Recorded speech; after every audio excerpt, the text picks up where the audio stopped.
that have been consistent, speaking against the bad government and for the purpose for reformers. Niger what yo.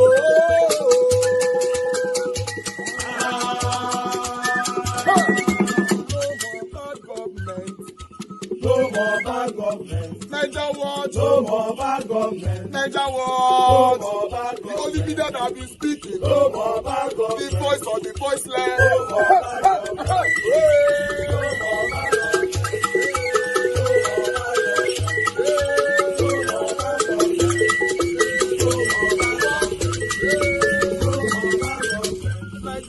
No more bad for the poor. No more bad government. Niger what? No more bad government. Niger what be here? No more bad government. No more bad government. No more bad government. In Nigeria. No more bad government. No more bad government. No more bad government. The only media. The number one media in Nigeria. No more bad government. That have been speaking against government. No more bad government. Niger what? No more bad government.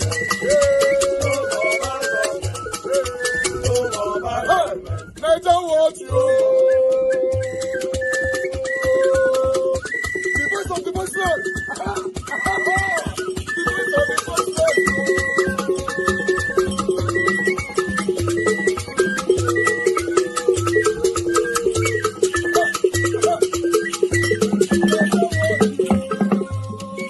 Voice for the voiceless.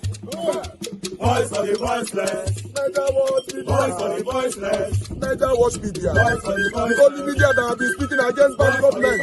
Being consistency since 1944. Voice for the voiceless. Voice for the voiceless. Umuwame. Voice for the voiceless. Umuwame. Voice for the voiceless. Voice for the voiceless. Voice for the voiceless. Voice for the voiceless. Voice for the voiceless. Voice for the voiceless. Niger watch you. We have been seeing all you guys have been doing, and we recommending to everyone in Nigeria, saying that you guys are the number one. As a Muslim, he's not the son of God, he's a prophet. And I always say to people, when I say he's a prophet, that's what do you call this thing now? Blasphemy to someone who is a Christian, because they believe he's God, he's the son of God. I don't believe in that. So that's why I always tell people, if you're going to be killing people for blasphemy, all of us will kill, all of us will be dead now. Nobody will be alive, because there are certain things that you hold there that for me, that's not the way it is. But the three religion, like you're talking about Jesus, that is our prophet Isa. You have the Moses, that is they end in Moses. We have all the same thing until it got to Moses. The Jews refused to believe in Jesus, and so it ended their own with Moses. But Christianity carried all their own and came to Jesus, and they ended their own with Jesus. They refused to believe in Prophet Muhammad sallallahu alaihi wasallam. And then for us as Muslims, we believe in all of it, and we got to Prophet Muhammad sallallahu alaihi wasallam. But the other ones, like in our place, we say Prophet Isa alayhi salam and Prophet Musa alayhi salam. So it ends in that way. They don't believe. So that's the thing. So for you to be saying Judeo-Christian, now you they talk that one, because as far as the Jews is concerned, there's something like Judeo-Christian. It's Judaism or nothing. But anyway, it is the message that he said. He said your bold declaration on October 31st, 2025, that the United States is prepared to act militarily and cut aid if Nigeria fails to protect its Christian population, ignited hope in the hearts of millions who have been abandoned by the world. Instead of say abandoned. So, like for example, I can understand when a Christian in Borno State is speaking in this manner. I can understand when a Christian in Kano State, because by the way, Kano State have native Kano indigenes that are Christian. There's no northern state that doesn't have a Christian population. It's only how large it is, but of course, we usually don't hear about them at all. I can understand a Christian from Sokoto, from Kaduna, from Kano, Jigawa. Jigawa has a huge population of native Christians also. When I tell people, they're always surprised. And yes, they do. They have a lot. Fulanis have a lot of, Christians also. All this Borno, all of this. I can understand when they say this. But you from the southeast, that you are 90-something% Christian, you are saying that you are being persecuted as Christian. It's a different thing when you say you are being persecuted as an Igbo man.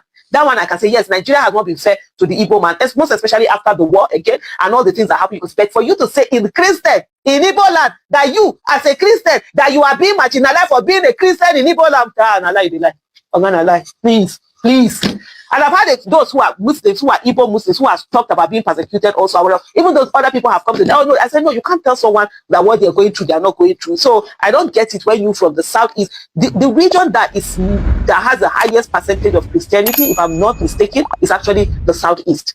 That's the one that has the highest Christian. The northwest also have the highest percentage of Muslims. But so The way South is, nah, I don't think, no, that's not factual. Anyway, let me read what I see. The IPOB leader cited several incidents which he claimed were evidence of a hidden genocide against Judeo-Christians. There's something like Judeo-Christians in Nigeria. You're either Jew or you are Christian. You don't stop lumping them together. If you say that you are being persecuted as a Jew, I will understand, because Nigeria typically is intolerant to religion that is not this major two religions, Islam and Christianity. And I always say to people, let people worship what they want to worship. Even traditional worshippers are being persecuted. I was like, no, these are people, this is the religion of the land. All the other ones that came are foreign. So why are you telling them that they shouldn't do what they do? You saw the other one in Kwara State where they were even arresting some of them. Like, no, you don't have no, there's religious freedom in Nigeria. Let everybody do what they want to do. He said he cited several which he claimed were a hidden genocide against Judeo-Christian in the South, including the 2016 Nkwo and Aba massacres, the 2017 Operation.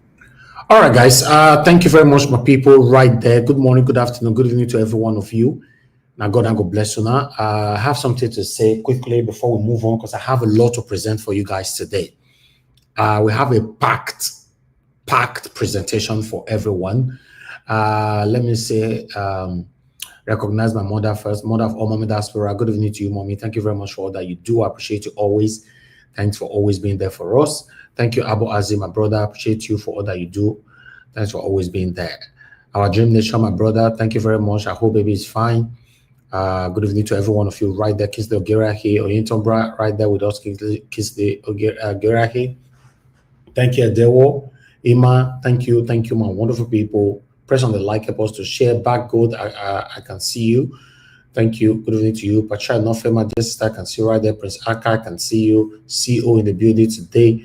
Osesmo, my brother, I can see you. Fitz, Favor, I can see you right there. Discussion Channel TV. Madam Eugenia, good evening to you, ma. God bless you. God bless you all right there. I can see Wisdom, Lucky with us as well. Christian CXL right there.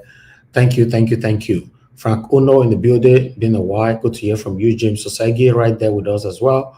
Olarawaju Adele, so I can see you. Uma, I can see you. God bless you all. Love Maduka in the building. Thank you, my people. In case I missed any name, it's not intentional, but I just want you guys to know that I appreciate every one of you. You see this particular news right there that Nnamdi Kanu have written to America, or rather Donald Trump, to come for his rescue, which it looks like something that might happen. I like this, right? I like this, but because the way it's going on right now, to be honest, our government don't know what they are playing with.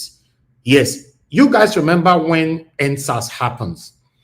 When NSAS happens, we were only calling for NSAS, or rather for SARS to go, right? Then from one, he escalated to everywhere. You guys remember? Okay. This particular one now, if I were to be in the government or whatever, what they're supposed to do now is to quickly rectify, stop Trump from coming and sort out the whole issue and, at least listen to Nigerians for once and put smile on the faces of Nigerians. But in case they want to pay deaf ear to it, I'm telling you, these people coming is going to escalate and touch every angles in Nigeria, including the people in prison. Remember when NSAS happened? A lot of prisoners were rescued at that time. Prison break happens across the country. It might have, in fact, what will happen this time, because Trump have reiterated that it's certainly coming, but I'm going to give more monologue on this area. But the reason why I have to speak early today is because of Nnamdi Kanu. You and I calling for Nnamdi Kanu every day, and some of us are synthetically, hypocritically, and selfishly calling for his release. Not that they want him to be released, but they are doing it for their selfish interest. And I'm going to prove that to you guys right now. On this broadcast today, I will not make money from my broadcast today. I'm going to do that I'm going to do that for Nnamdi Kanu. Yes. If nobody has super chatted me today, please don't super chat me. I have a reason, because the super chat will not come to me. Except you want to pay to Nigeria account, I'll put that on the screen later on. But in terms of monetization and everything, I'm not going to get any money today. I'm doing that for Nnamdi Kanu for me to prove something to everybody today. To let you know that even some of our Igbo brothers, we are not fair to ourselves. There's a music that came out for Nnamdi Kanu that I did not jump I did not jump bail. And that music is fantastic. I love it. We have a software we use to check music and some other videos to know if you have copyright on it. And I put that music through copyright, and they have loss of copyright, and it indicated that the music is made purposely to make money, not for Nnamdi Kanu to be released. I'm going to play that music right now. That means immediately I play that music, anything given to this platform today will go to that person that owned that music. But that's fine. I don't mind. Don't, if possible, don't give nothing today. Don't worry. But I want to deliberately play this music. See how beautiful is this music. We redesigned this music, everything. In fact, I wanted to be playing this music every day. Because what you need for Nnamdi Kanu to be released is by your voice to go far. I don't know why any Igbo person or anybody, it's just like during the time of presidential election 2023. Some people were saying Peter Obi, Peter Obi. Many of their videos or music, they put a copyright on it. Tell me if that is not selfishness. A music that's supposed to go far for people to know who to vote for. You put a copyright on it. That means you don't really want him to win. The same thing this person did here. I want us to listen to this beautiful music. Despite that, what they did on it doesn't make the music bad. I love it. And everything you are seeing on this music, I designed it. I put Nnamdi Kanu video on it. In fact, everything I did all. But it will be my first time of playing this music today, and it will be my last time I will ever play it. That's why I said I'm sacrificing today. Whatever we are making from YouTube to everything, we go to these people. But I just wanted to prove a point that how can you be advocating for somebody to be released, then you put a copyright on your music? Oh God, you are wicked. Listen, they have no case against me. They have no case against me, and they know it. I did not jump. Let me take this again. This was, I wrote to these guys. You know, I wrote to them and I said, because normally, as you and I know, that in 2022, 2023, you know, all the dingos and music, most of the dingos and music that were released for Peter Obi at that time were copyrighted. I complained on this platform, and many of you can testify to it.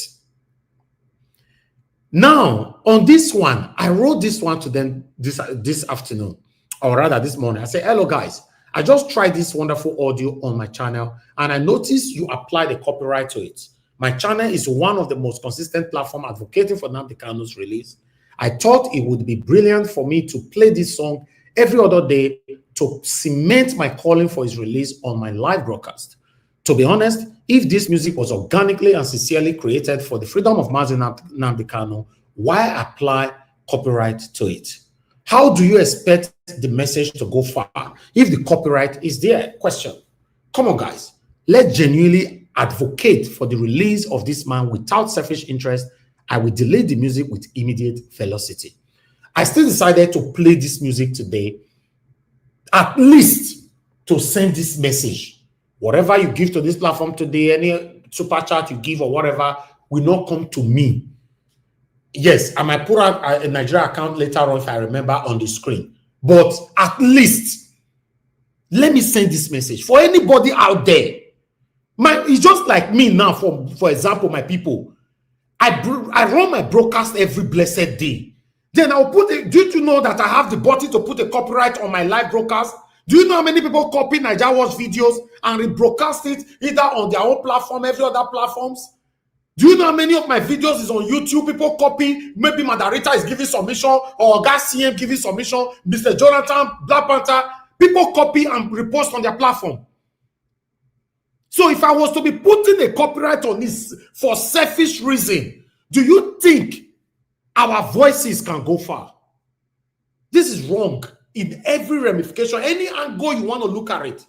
If you are playing a normal music, that's fine. Not you calling on the release of a man that is gradually dying away in prison. Then you apply the copyright to it. On what level?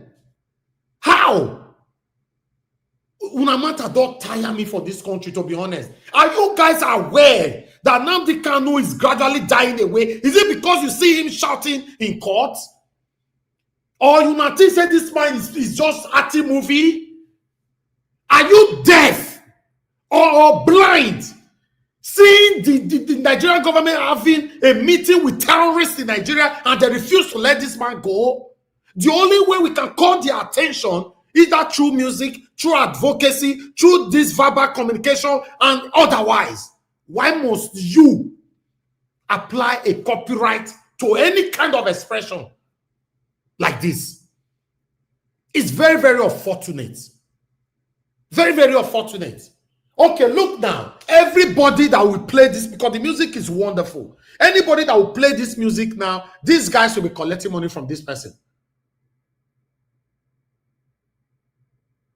It's sickening. And people used to doing this thing, especially during the time of campaign. They will apply copyright to any music, any music you want to play to campaign for someone that is running for presidency. It happens during the time of Peter Obi. I'm not sure people did it to Tinubu, people that were campaigning for Tinubu. I'm not sure, although I did not play their music one day here. But I'm not sure because I've not seen anyone who came out to complain. It's very unfortunate. When I say that music is sweet, right? Unfortunately, we cannot play it further. This is the only day we play it and sacrifice all our earnings for today for that music. May they take and go, but at least I've passed my message. At least I've passed my message. Someone that he just wrote a letter now to Donald Trump, made me come rescue and say they die. Your music would have gone far for this man. At least you go carry copyright put for there, and you want to eat your bread and beans. Now that one, that's your problem right now. That's your problem. Everything we want to make money. There's nothing wrong in making money. I have the button to apply copyright to all my content. I've never done it for over a decade of my career. I've never one day put a copyright on my content, on my videos. I've never sent a strike or accused any YouTuber that why did you touch my video? I have never. Because at the end of the day, why are we here? We are here sending message to our government to do the right thing. Then if I apply the copyright to it, that means now only me and the people listening to me here and I go listen. If you go to the B platform, there's no need. It's crazy. In fact, I'm very, very upset because I was happy that Nnamdi Kanu have stepped forward to write a letter to America and all that. Then this is crazy. And people, I'd like us to move on. I appreciate every one of you right there. Good morning, good afternoon, good evening to every one of you. United States, where President Donald Trump has doubled down on his claims of a Christian genocide in Nigeria. Well, in a new video released by the White House media team on Wednesday, Trump reiterated his stance that Christianity is facing an existential threat and vowed to defend Christians in Nigeria. Let's take a look. Christianity is facing an existential threat in Nigeria. Thousands and thousands of Christians are being killed. Radical Islamists are responsible for this mass slaughter. I am hereby making Nigeria a country of particular concern. That's a legal definition. When the Christians or any such group is slaughtered, like is happening in Nigeria, 3,100 versus 4,476 worldwide. What horrible numbers. Something has to be done. I am asking Congressman Riley Moore, together with Chairman Tom Cole and the House Appropriations Committee, to immediately look into this matter and to report back to me. And I mean, like, immediately. We're going to do things to Nigeria that Nigeria is not going to be happy about and may very well go into that now disgraced country, guns a-blazing, to completely wipe out the Islamic terrorists who are committing these horrible, horrible atrocities. I'm hereby instructing our Department of War to prepare for possible action. If we attack, it will be fast, vicious, and sweet, just like the terrorist thugs attack our cherished Christians. The United States cannot stand by while such atrocities are happening in Nigeria and numerous other countries. It's not only Nigeria, it's all over. We stand ready, willing, and able to save our great Christian population around the world. This is not going to happen. The killing of Christians is not going to happen. Well, this latest statement by Trump suggests that his administration remains unconvinced by Nigerian rebuttals and may proceed with threatened sanctions or even military actions. Well, Ted Cruz has been talking, and I'll read his post on X yesterday. It reads, Joe Biden turned a blind eye while radical Islamic terrorists slaughtered Christians in Nigeria. I am very grateful to President Trump for designating it a country of particular concern. Now, we should take the next step and hold Nigerian officials accountable. I intend to be very explicit about who they are in the coming days and weeks. Meanwhile, the federal government of Nigeria, during a press conference in Abuja on Wednesday, accused foreign lobbyists of fueling the narrative of a Christian genocide in Nigeria. The Minister of Information and National Orientation, Mohammed Idris, stated that government findings point to a network of external actors, particularly in the United States, deliberately promoting divisive and misleading portrayals of Nigeria's security challenges. Idris emphasized that while the administration recognizes insecurity has affected many communities, there is no evidence supporting claims of systematic targeting of any religious groups. Let's take a look. We can say that, for example, Nigerian government has been able to have a correlation between some of these lobbies operating especially in the United States of America and the activities here. We have seen, and it's a matter of public record. If you go to the records of the United States, there is what is called the Foreign Agents Registration Act. It is clear there. You have seen that some of the influencers of these criminal activities have direct relationship with lobbyists in the US who have direct relationship with some of the people who are shouting about this issue outside this country. Well, guys, this federal government's allegation of foreign lobbying adds, another dimension to the genocide debate. He's suggesting that, external interests may be manipulating Nigeria's internal security narrative for undisclosed purposes. In the same vein, senior advocate of Nigeria, Femi Falana, accused Donald Trump of lying to the world over allegations of Christian genocide in Nigeria while speaking on live television. The human rights lawyer strongly rejected Trump's claims, stating that Trump lied without any evidence to back it up. Let's take a look. Now, I'm going to look at the problems from the human rights perspective, not a diplomat. And my own position is that Mr. Trump has lied to the whole world by alleging Christian genocide in Nigeria. So it's a lie without any evidence to back it up. Now, he said about 3,100 people have been killed, Christians have been killed in Nigeria. It's unfortunate and nobody can support even the killing of a citizen of this country. Well, Falana now joins other prominent figures to reject the genocide. At least you all can see now that Falana has finally unmasked himself. It's obvious now that this man has finally unmasked himself. It's very unfortunate. Falana is calling Trump to give evidence that Christians are really being killed in Nigeria. Side narrative. Before I come to you, I'll take this. Well, on February 14th, 2024, Bishop Wilfred Chikpa Anaigbe of the Catholic Diocese of Makurdi made serious allegations before the United States Congress, alleging systematic killings of Christians farming communities in Benue State, claiming that over 1,000 Christians had been killed, over 160 churches destroyed, and large swaths of land seized in the past decade. The bishop also testified on March 12, 2025, before the U.S. House Foreign Affairs Subcommittee on Africa, accompanied by Reverend Father Remigius Iluha. Let's take a look. Constitutionally, we are a secular country, but our unity has been fragile Political and religious actions and even public speech have been carefully managed to avoid accusations of religious bias. A long-term Islamic agenda to homogenize the population has been implemented over several presidencies through a strategy to reduce and eventually eliminate the Christian identity of half of the population. The quest to Islamicize the land appears high on the agenda of some of the powerful and influential Muslims in Nigeria.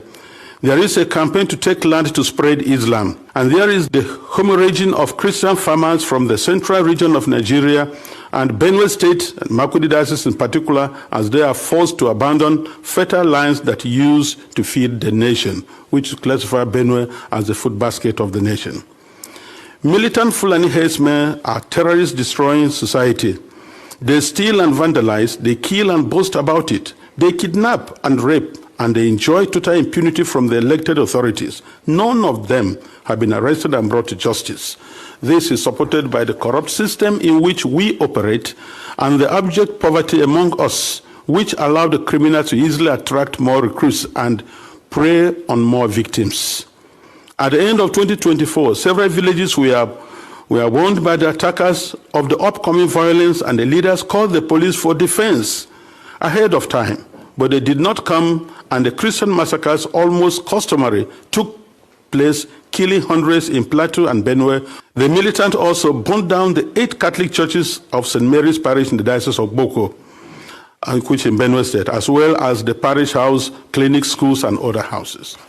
We live in fear because at any point it can be our turn to be killed, but to remain silent is to die twice.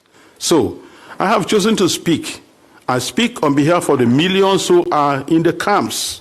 I speak on behalf of those whose loved ones have been killed, but no one has even offered a word of consolation to them.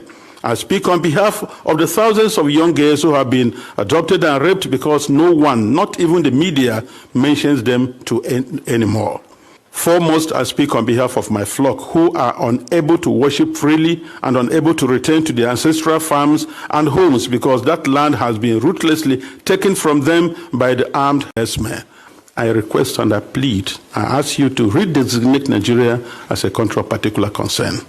The bishop there requesting for Nigeria to be redesignated as a country of particular concern. Well, the bishop's testimony highlights the deep contested narrative around religious violence in Nigeria. The bishop called for Nigeria as a country of particular concern. This was actually 2024, if I'm not mistaken. But now, Donald Trump now reacted and declared Nigeria as a country of particular concern. But some people are still saying, people like Falana and many other satanic lords are saying, Donald Trump lied. I don't get it. Lied as how? How did Donald Trump lied? You are now inside Nigeria. Are you not aware that Christians are being massacred every other day in Nigeria? How did Donald Trump lie, Falana? How? While the bishop presents specific allegations of systematic targeting, government officials maintain that terrorism affects all Nigerians regardless of faith. This leaves international observers to navigate the competing accounts of Nigeria's complex security challenges. And Rufai, so we've seen the bishop here and, other senators in America and, journalists across the globe submitting these sort of reports of what the bishop had described as a cleansing of Christians in the farmlands in his area. You heard him cry out. And we've seen these reports reverberate across the world right now after Trump's single.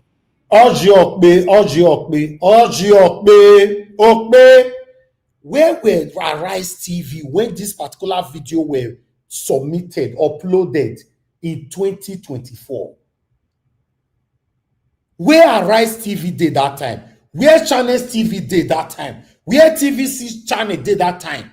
According to the bishop, it said the media have failed woefully. Now you people are not stretching it. Where una did that time?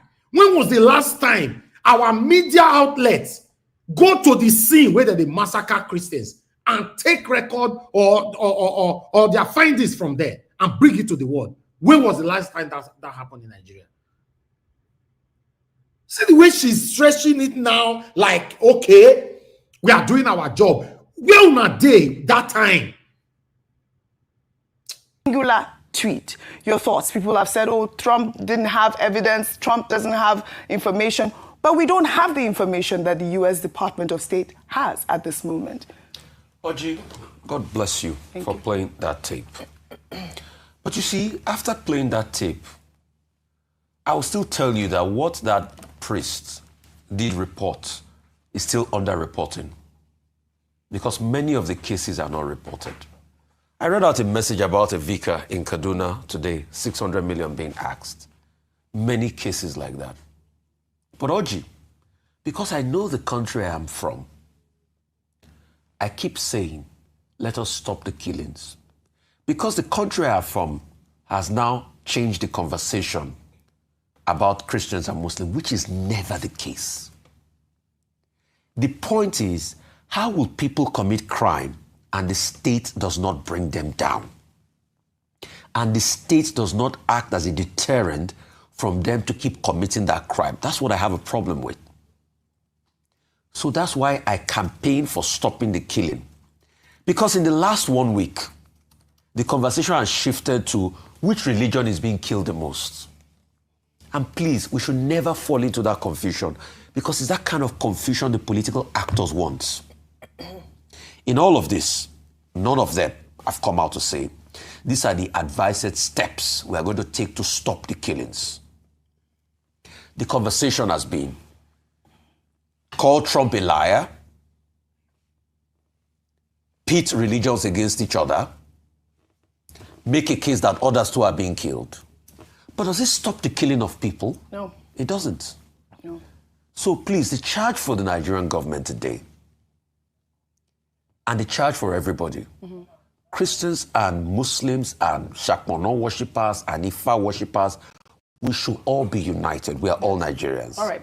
The question is, how can we stop this killing? Right. The government should be charged to stop this killing. Right. If they're going to employ more military, if they're going to employ more security architecture, stop the killing. That's all we want. That's the main point. And it is quite, it was good to see the federal government engage with journalists yesterday during that press conference. And I believe that the minister is saying that Nigeria is willing to collaborate, which is the main point that I keep stressing here. The United States to tackle this menace. Meanwhile, the Department of State Services, in a statement on Tuesday, said that it is prosecuting several high-profile terrorism suspects with multiple ongoing trials before Justice Emeka Nwite of the Federal High Court in Abuja, who has granted the DSS's request for an accelerated hearing in some cases. Among the key trials are internationally wanted suspect Mahmoud Usman, the self-styled Emir of Ansaru, and Abubakar Abba, his deputy, are facing a 32-count terrorism charge, with Usman already sentenced to 15 years for an illegal mining count after pleading guilty, while Abba remains a not guilty plea. Their trial is set to continue on November 19th. The secret police also highlighted the trial of Khalid al-Barwani and 4 others accused of masterminding the 2011 UN complex bombing, a case previously delayed by procedural issues.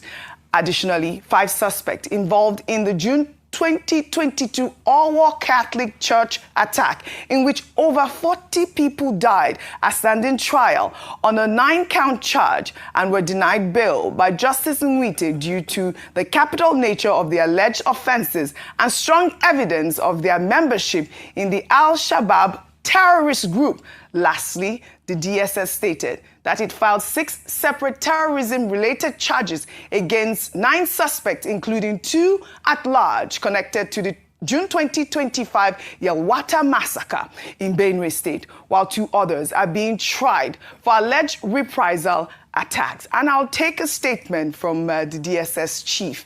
He wrote, "The various arrests and trials of terrorism suspects show that Nigeria's security agencies have been diligent in dealing with the..." No, sir. DSS, no, you are not diligent. You are not. I don't know why Oji is giving these people credit. This news that they are now bringing back now happens 2023, 2024, if I'm not mistaken. We are talking about now. What about the peace talk they had with terrorists recently? Perpetrators of terror in the country, the men we are persecuting, are separate from hundreds of suspects under the military's protective custody, whose cases are being handled by the Office of the Attorney General of the Federation. In July last year, 125 of the terrorists were convicted. We shall continue to make the suspects accountable for disrupting the peace of our country in consonance with the rule of law. Vimbai, I'll take your comment instead of taking this tweet so that we'll have time to discuss. But I think that it is great to see the federal government, the secret police, highlight these terrorists that have been convicted. I mean, when I was reading some of the reports, I was wondering, how many terrorist groups do we have? Al-Shabaab, Lakwawewa, Boko Haram, Ansaru. All of these are the menace, the insecurity that we're dealing with in Nigeria. Well, kudos to the DSS. Absolutely. And we shan't glorify them by, you know, giving them... Kudos to what again? Ew! In trouble. Our media, they are gone. They are gone. Somebody just corrected me there that report is since 2011. See what they are not using now. They're not just say kudos to DSS. Hey, Salobwa. Now what? A big trouble. But I'd like us to listen to another woman who accused Donald Trump. It is so much to ignore. But to have one president just wake up one day without even engaging our president on this, no phone calls, who even says that we have treaties that permits the US to come into our country unaided, without permission? Are we not a sovereign nation anymore? That was the question. The fact that we do not have their military might doesn't give the US that right to just declare war on our land. How sincere are they? Are they truly fighting for a group of people marginalized? Is it today that we have been calling for marginalized people? Did the US not rescue their own team in Borno? Right after the Chibok girls were kidnapped, they came into this country without the right permission, went in, lifted their people and went out. Who are the owners of the helicopters landing in our very, very resourceful sites, taking away resources unabated in this country? Is it not for the lack of our military might that we could not have confronted those people? When we sought their help, when we felt helpless and sought the help of international countries, nobody came. It is sad that we are thinking somebody will come, including Saudi, for those of you who think this is a religious issue. Right now, Sudan is the way it is. Are you following Sudan at all? We have countries in Africa completely wiped out because of their resources. Congo, right now, what are they doing in Congo? Have somebody responded to the death happening in Congo? I pray for Africans because we really need that help. Nobody is coming to save us. But if they will just leave us to manage our resources, can they stop colonizing and neo-colonizing us? We have not been able to join the Security Council in the UN till date. No African country is membership there. Every year at the General Assembly, we have African countries showing up asking because we want to truly be sovereign. Okay, now, una hear wetin that woman they talk, right? But I would like us to listen to international bodies now. Let's start from here. That there is Nigerian government complicity with these attacks. You saw some of our journalists in the documentary.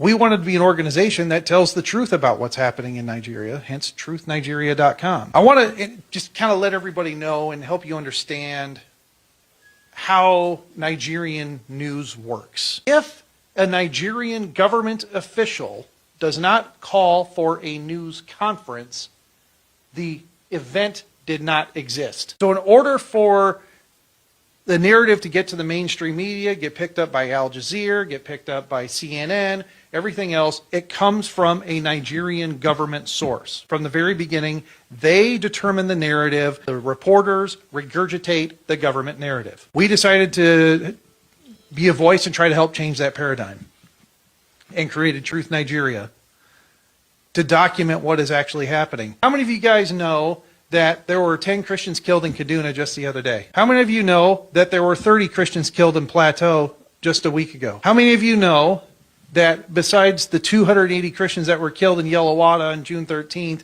we are now about over 500 Christians that have been killed total since Yellowwater? No one knows. The media is not reporting it. Well, that's why we formed Truth Nigeria, to talk about what is going on. But also, What we pointed out in the documentary that I'd like everybody to realize is that Truth Nigeria had information that the attack on Yellowwater was going to occur 3 weeks before the attack happened. Now, when we get a terror alert and we find information, we know attacks are going to occur, our method is we issue a terror alert on our website, truthnigeria.com, but we also immediately call the local authorities. We notify the Nigerian military, the DSS, the Nigerian government, to let them know this is what we found out, this is our intelligence. Now, a day before the attack,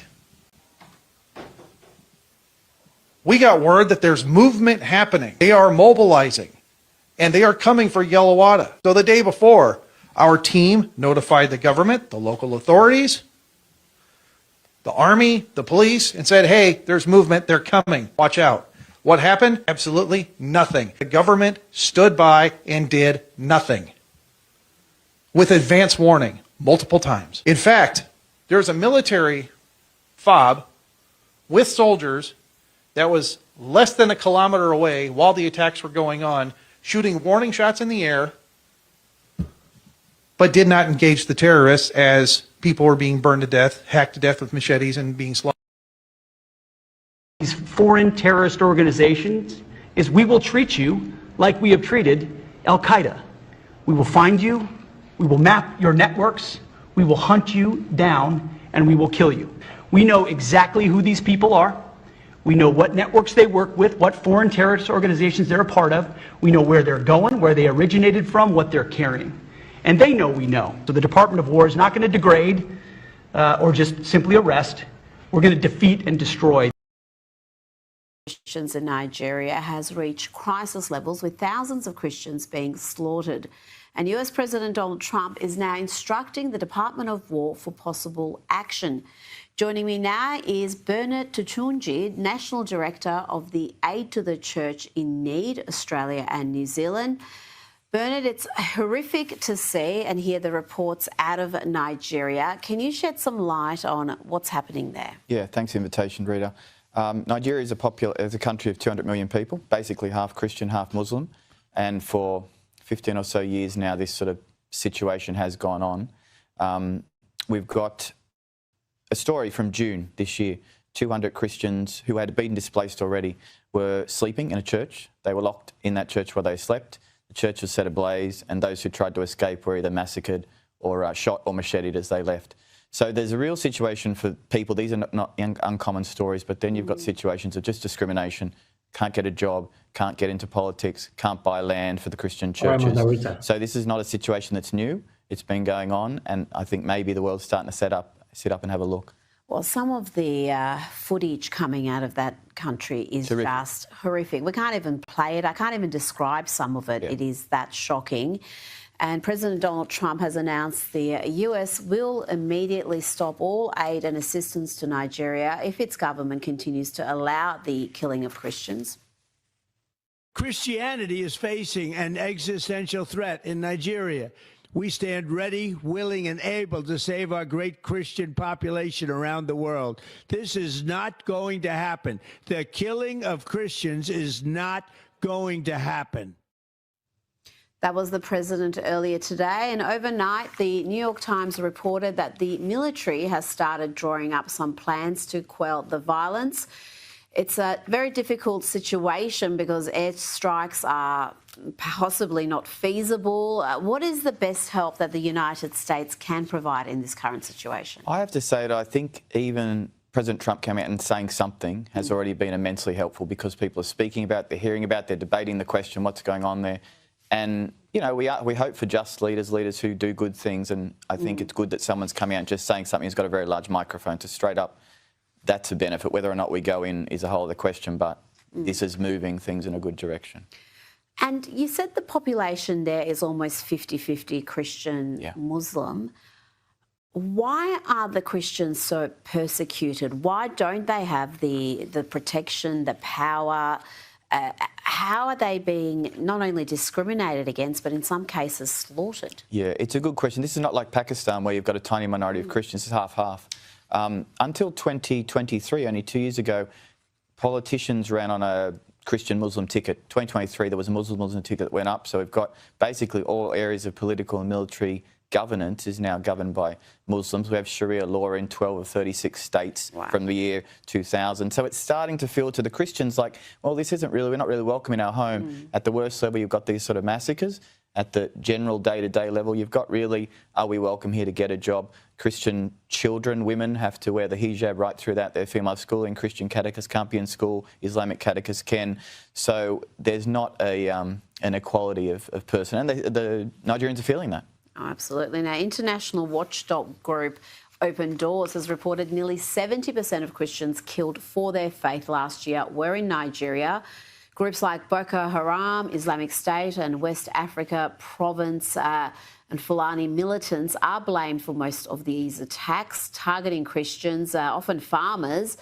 Rights group estimate that there are between 4,000 and 8,000 Christian deaths annually, murders annually. And we've got the Nigerian president refusing to address this violence. He said that the characterisation of Nigeria as religiously intolerant does not reflect our national reality, nor does it take into consideration the consistent and sincere efforts of the government to safeguard freedom of religion and beliefs for all Nigerians.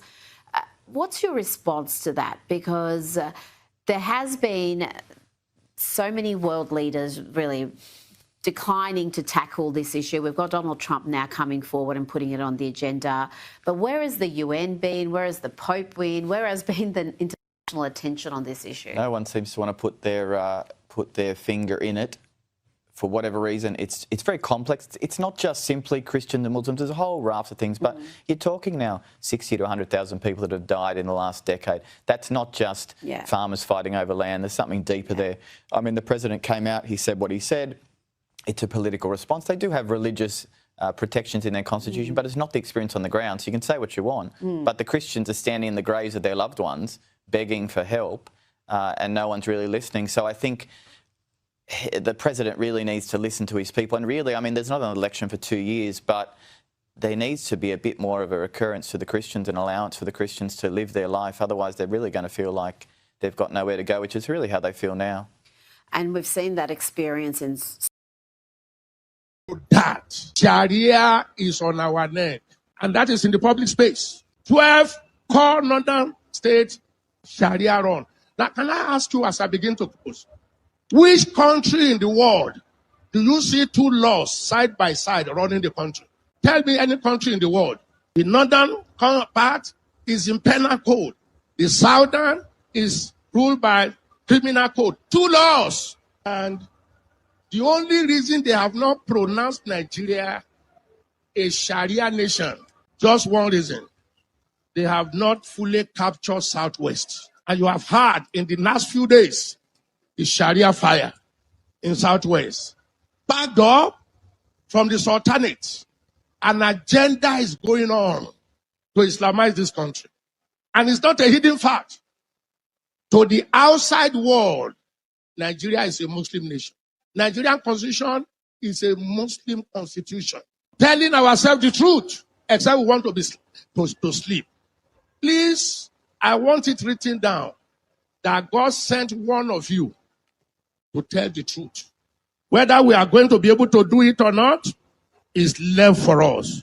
But the truth is, except we put the sole of our feet in the governance of this nation, prayer is good. We continue to pray. Fasting is good. We continue to fast. Teaching moral is good. Let me just read this out to you. I have 1 minute, 36 seconds. Sharia is mentioned in Nigerian Constitution 73 times. Islam 28 times. Grand Qadi 54 times. Muslim 10 times. In the Nigerian Constitution of 1999, as amended, as they used to say, I've told you that constitution should be trashed. It's a lie. There is no single mention of Christ, no single mention of Christian, no single mention of Christianity, no single mention of church. Then I ask you, is Nigeria a secular state? Is Nigeria a secular state? Constitutionally, Nigeria is an Islamic state. They have told us we need... Our educational system is Islamized. I remember the problem in Kwara. Some of us remember the problem in Kwara when Christian schools were taken over. And they asked the governor of Kwara State, you get to a school of 48 teachers, 40 are Muslims, only 8 are Christians. And those 8 are to teach BK. You get a church of 60 teachers, 55 are Muslims, only 5 are Christians. Then they asked the governor, is this fair? He said, I know it is not fair, but that was what I meant. That was what I meant. That's what is going on, sir. Please, let's wake up. This also we ought to do without leaving the others undone.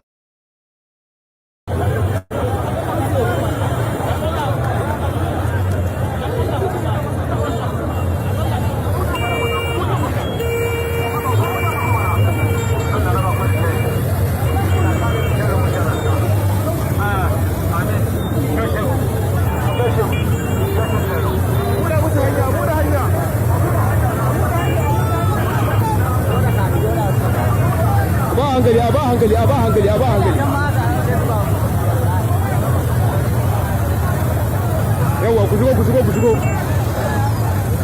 shigo a ba hankali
Oh God, this is so sad. A country that have government, and this thing they happen. So, and these people are still defending themselves. They are defending themselves. Government having a peace talk with terrorists, and all of them came in with sophisticated weapons. This is very, very sad. Your help. Donald Trump, we need your help. Please come and rescue Nigeria. Please. Genocide in Nigeria is real. Yes. Come and rescue Nigeria is real. The killing is real in this country. The killing is real in this country. Please. We need your help. Kidnapping is real in this country. Is real. Share this video. Donald Trump, come and help us. It's real. Please come and help us, sir. Sir, we need your help. Please, U.S. government, we need your help. Our politicians have failed us. Our forces have failed us. We need your help. Donald Trump, come and rescue us. Come and help us. Please, Donald Trump, we need your help. Come and rescue Nigeria. Come and rescue us. Killing is too much. Kidnapping is too much. Terrorism is too much in this country. Then they kill us. Our politicians cannot protect us. Come and help us. Come and help us. Tinubu governor will not protect us. Tinubu president will not protect us. APC have failed us. APC have failed us. Come and rescue us. Nigerian army have failed us. Yes. Nigerian security have failed us. Come and rescue us. President Ahmed Tinubu have failed us. APC have failed us. Come and rescue us. Donald Trump, come and rescue Nigeria. Come and help us. Don't listen to our politicians. Don't listen to them. China remove hard in our country. China leave us alone. China leave Nigeria alone. China leave Nigeria alone. Tinubu, please come and help us. U.S. come and rescue Nigeria. Come and rescue Nigeria. U.S. come and help us. China. Internet that USA is after our resources. Who are the hour? I don't understand. I mean, I learn the correct. Who is the hour? Talk say USA is after our politician resources. Don't say we. Who are the hour? I'll be 34 years old soon. No, you this country Nigeria 160 naira like this. I never enjoy for their hand before. So what's the resources for? Bad road, bad health care. I just buy fuel now 120 naira now. So which resources are you people talking about? Me na want una self. Me na really want una self. All these influencers who they pay una. Me na come outside come they tell Nigeria USA is after which resources? The terrorist resources. I don't understand. Which resources are you people talking about? The resources does not belong to her. Till my grandma died at the age of 120 years old. She no enjoy Nigeria for anything. Nobody has been enjoying this country. So which resources are you people talking about? Man, I want to say for this internet. I want to say that as a country, we were quite shocked by the allegation, because the allegation is premised on a wrong, false reporting or false narrative or false report. First of all, this journey started with the Republican lawmakers picking that soundbite from Bill Maher, who started this conversation. But they relied on two reports, because we see that over time, they keep shoveling those things on their social media platforms. The first report is from Inter-Society Civil Liberties and Human Rights, and the second report is on Observatory for Religious Freedom in Africa. These two reports, in their very constituents, they indicated that there is a killing of both Christians, Muslims, and non-Christian and non-Muslims. So how they concluded, even though they draw data and the analysis of the data suggests that there is no genocide, how they concluded their report by saying there is a genocide is quite intriguing.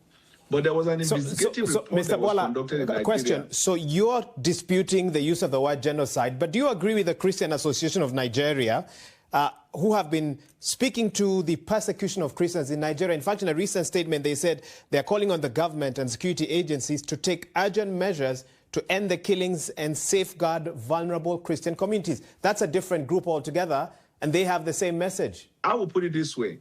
There are killings in Nigeria, quite frankly. We are not denying that. And we're also not denying that Christians have been killed. But we are saying that data and realities all suggested that the killings are not targeted to a religion. It is indiscriminate killing by criminal elements. Some are bandits, some are Boko Haram, some are Ansaru, and some are about criminal elements in the society. And even the finding of those reports suggests that the killing is, without restriction. And on the campaign trail, the president that you speak for, one of his pledges was to obliterate terror, kidnapping, banditry, and all forms of violent extremism. If the answers are there and the resources are there, why isn't this being done? So the promise he made was not to make that happen in 2 years or even in first term. But we have a result to, suggest the successes we have made so far. And I told you that we used to have prison break. We no longer have it. We used to have very minimal arrest of these individuals. We have massive one now. We have decimated them. They are not occupying any territory in Nigeria, in fact, as per saying a whole local government is on their territory. The budget of Nigeria is a little under $35 billion. Even in infrastructure alone, economists have reached a conclusion you need between $30 to $100 billion in order to revamp your infrastructure alone. But we're dealing with $35 billion for the entirety of the country. We have decayed infrastructure. We have to focus on education. Our people are down. We have to focus on healthcare. There is health crisis in Nigeria. We're revamping hospitals. We're doing a lot of things. We have to look at intervention. A lot of our people are under poverty scale. So we introduce intervention, school feeding program. A lot of this you are doing within the limit of the resources. And then we also have to invest in the defense of Nigeria. If you look at context, all you will say is to appreciate what we're doing. President Trump has suggested U.S. military intervention in Nigeria to tackle jihadist attacks. Would you welcome such support? We welcome any form of military assistance in form of equipment, ammunition, and the rest. We do not welcome the boots of foreign military forces in the Nigerian soil. Nigeria is a country of territorial integrity. It's a sovereign country. There are laws that govern sovereignty. There are conventions that govern military intervention in countries. You can't come to a country of people that have not invited you.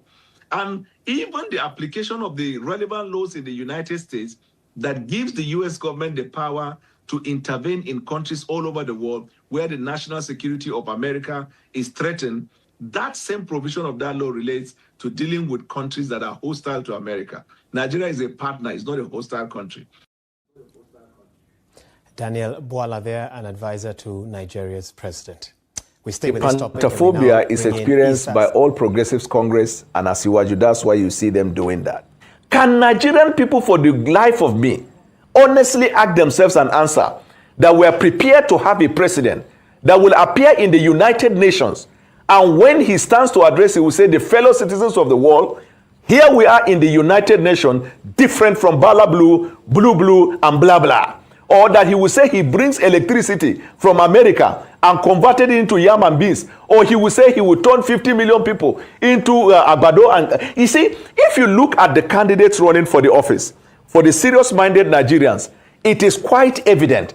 People in Nigeria, their minds are made up. It's like you're going to obedient people and you are trying to blackmail Peter Obi. And you are singing hip-hop, it will not move them. The Nigerian people have made up their mind. They've looked at these political parties.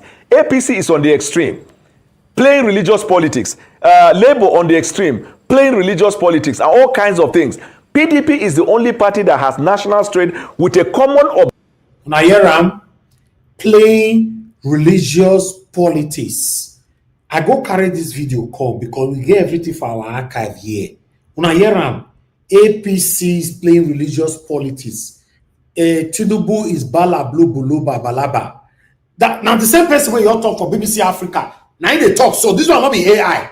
This is not AI. The same person when you're the life in is so. Now they talk so. Listen. You are singing hip hop, it will not move them. The Nigerian people have made up their mind. They've looked at these political parties. APC is on the extreme, playing religious politics. Labour on the extreme, playing religious politics and all kinds of things. PDP is the only party that has national strength with a common objective for a recovered Nigeria. The Chatham House. The Chatham House, like I said the other time, is a building, but the institution running the Chatham House is Royal Institute of International Affairs. So what they usually do is they discuss about policies around the world. And when they raise up policies, they bring policy makers around the world so that when you speak, they will see the world there. It is APC Nigeria and APC London, then the assistant chair of Chatham House, and those other white people you see are the lobbyists that APC briefed to organize those events. They went and made a caricature of themselves. Then in the evening, they were singing Bugao, Eni, Bigao, and they're jumping. As if what they did in the morning amounted to displaying intelligence leading to what we want to change as a country. When you go to the Chatham House, what do? You speak. After you speak, one or two people will ask questions. Have Nigerians not been asking questions? Those that will vote. Most of those people, they don't come back to vote. The people that will vote in Nigeria have asked questions about electricity. They've asked questions about the economy. They have asked questions about healthcare. They even talked about insecurity in their homes. Farmers has asked, how can we go back to farm? And he has answered that. Let us stop this neo-colonialism. By thinking that entering a British Airways to land in London and speak to some people who their skin pigmentation is white, that is a conclusive proof that we've told you what. No, speak to the government. I will be moved and appreciate if these guys will go and engage with the government of the United Kingdom. Because after all is said and done, it is the government that will influence the policy and not the Chatham House people. There is an argument which the Leonard Sikh, Mr. Keyamo, argued yesterday on the program. He said forfeiture doesn't mean penalty. And it doesn't mean a fine, because I made reference to a portion of the Nigerian Constitution which made reference to the status of anyone who wants to seek the exalted office of the president, and whether or not such persons are being involved in any kind of indictment or convictions in the past, fine or penalty or whatsoever. But he said that forfeiture in that nature wasn't a penalty. Actually, but in law, was that a forfeiture? One. Yes, forfeiture. In law, that forfeiture, is it a penalty? Yes, it is. You are forfeiting what rightfully you would have argued as your own. Why are you forfeiting it? Because investigation proves a link between you and that item, and that the item relates to narcotics. So narcotics and money laundering is a criminal offense. I'm suggesting... This was when Buhala confirmed that Tinubu is a drug baron, not Bibi Tokamo. You are watching it here now. The same Buhala now go lie just now for BBC Africa. To his prosecutory mind, if the prosecutory mind is functional, these are the thoughts. How much was Bola earning? How much he was earning, even if you multiplied it by a number of years, the prosecutor will say Is it enough to have that large sum of money around that time? So you're raising this matter on the answer that needs to be gotten from the APC and the presidential candidate on where the source of that money, isn't it? For the Nigerian people, the question is not just about the source is important, but for the Nigerian people is there is still a cloud around drug-related offenses and drug-related activity with somebody who wants to be the #1 citizen of the country. And I will tell you why. Because if you look at opium in Nigeria, very recently you saw the massive busting of cocaine in Nigeria. This idea of drugs and narcotics is a terrible case all over the world. And if someone has that questionable character is elected as a president, what it means is that it will embolden people who are into those activities. That is why the person has to come out clean. That is point number one. Point number two, and very important, apart from the drug, if you look at part 799, President Trump fighting against religious persecution around the world, ordering the Department of War to prepare for potential military action on the ground in Nigeria and threatening to cut off aid to the African country if they don't do more to protect Christians from jihadists, as the State Department redesignates Nigeria as a, quote, country of particular concern. This designation was removed in the Biden administration. Watch. If the Nigerian government continues to allow the killing of Christians, the United States will immediately stop all aid and assistance to Nigeria and may take action to wipe out the Islamic terrorists who are committing these horrible atrocities, especially against innocent women and children. I don't have any further announcements on that for you today, but I can assure you the President of the United States is watching this situation unfold very closely, as is our Secretary of State, Marco Rubio. So more than 7,000 Christians have been killed this year. 19,000 churches have been targeted or destroyed since 2009, and over 125,000 Christians have been killed in the same period, according to the International Society for Civil Liberties and the Rule of Law, who keep track of these killings, even though they so largely go under the radar of news coverage. Here now exclusively today, President Trump's ambassador to the Holy See, Brian Birch. Ambassador Birch, welcome. It's good to have you with us from Rome. Thank you very much for joining me. You know, most people are not aware of this. I think the awareness is growing in recent days and months over this with President Trump's recognition of it. What do you say to the Biden administration or to those who say, you know, this isn't what's happening? It's really a dispute over land in Nigeria. It's not religiously based. Well, thank you, Martha. You're absolutely right. This has gone under the radar for too long. And thanks to our president, he's brought attention to this issue. As the president has said, Christians are facing an existential crisis in Nigeria. They're literally being slaughtered by the thousands, sometimes hundreds per day. And this is being done by radical Islamic extremists, and they are responsible for this slaughter. And thanks to the president, he has stepped up. He has said he is ready and willing to act. The United States will not stand by and watch the slaughter of thousands of Christians in this country, and the Nigerian government has a responsibility to protect its citizens. And thanks to the United States, we recognize that religious freedom is a cornerstone of human dignity, and this is a foundational element of our foreign policy. All right, so that brings me to my next question, because we give a lot of aid to Nigeria, $550 million in U.S. aid in 2025. And then there's another possible approval of $346 million in weapons going to Nigeria. So is this money, this aid, contingent on any country that it goes to upholding basic American values or risking losing that money? Well, you're right. This is exactly why this designation is so important and why the president made this decision, is that because they have now been designated a country of particular concern, foreign assistance, weapons, all sorts of support, sanctions, everything is on the table, including military action, as the president has said.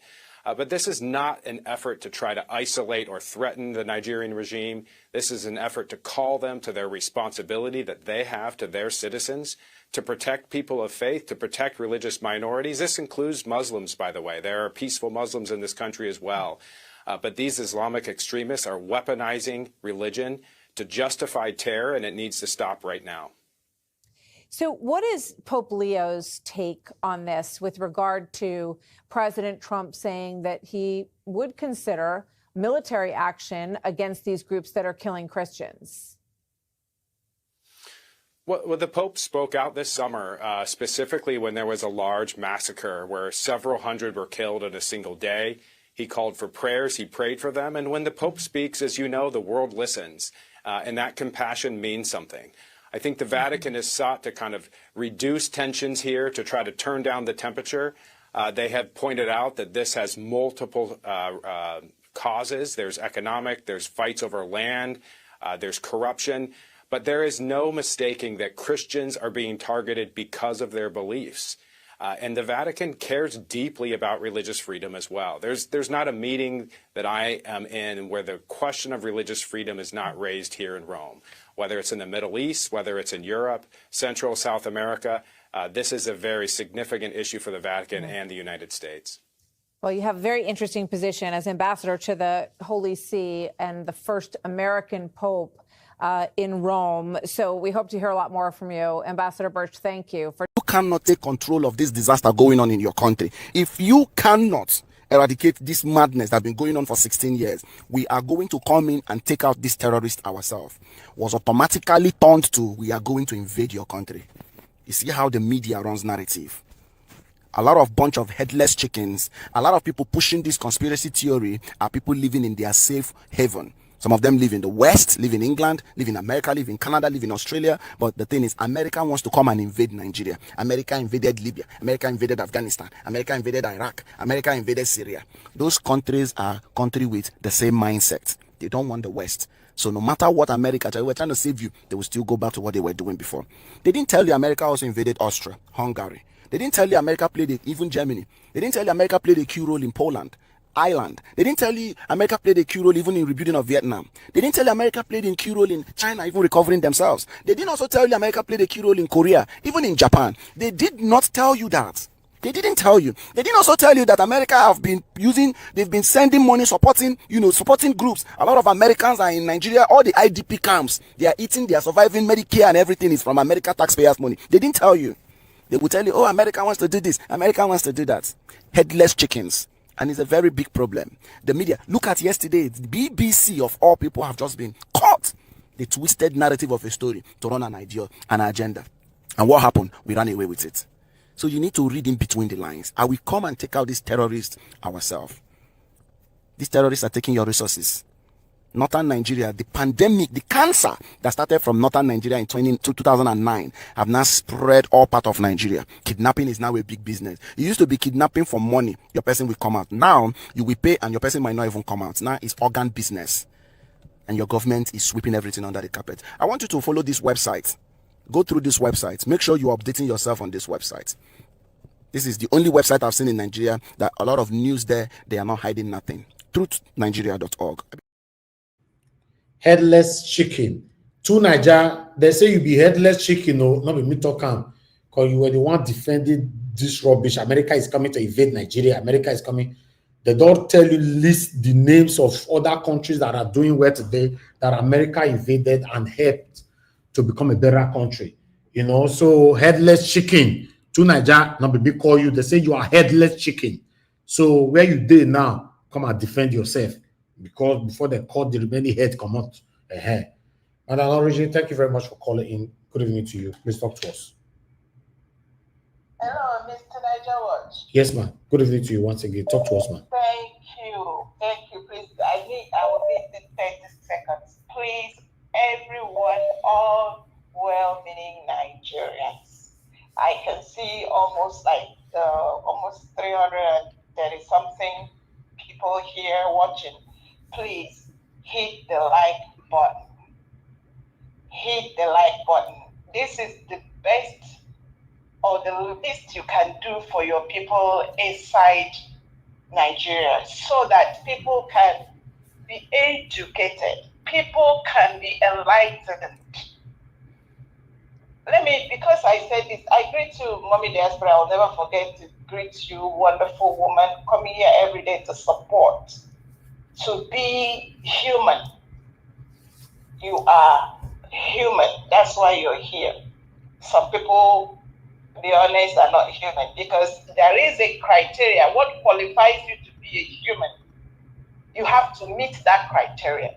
Thank you, Mr. Nigel Watch, for being a human. Thank you, everyone that have seen these atrocities and are screaming at the top of their lungs, looking for help. Mr. Nigel Watch, do you know that Ojinika Ojuope was reading to you what happened in, it is called Commission on International Religious Freedom. It didn't say Christian religion. It said religious freedom. America stands for religious freedom. There is a commission specifically for that. And they report every year. And I believe that is one of the places that Ona aka Tinubu went to report Jonathan. Jonathan was flying Christians. His regime there.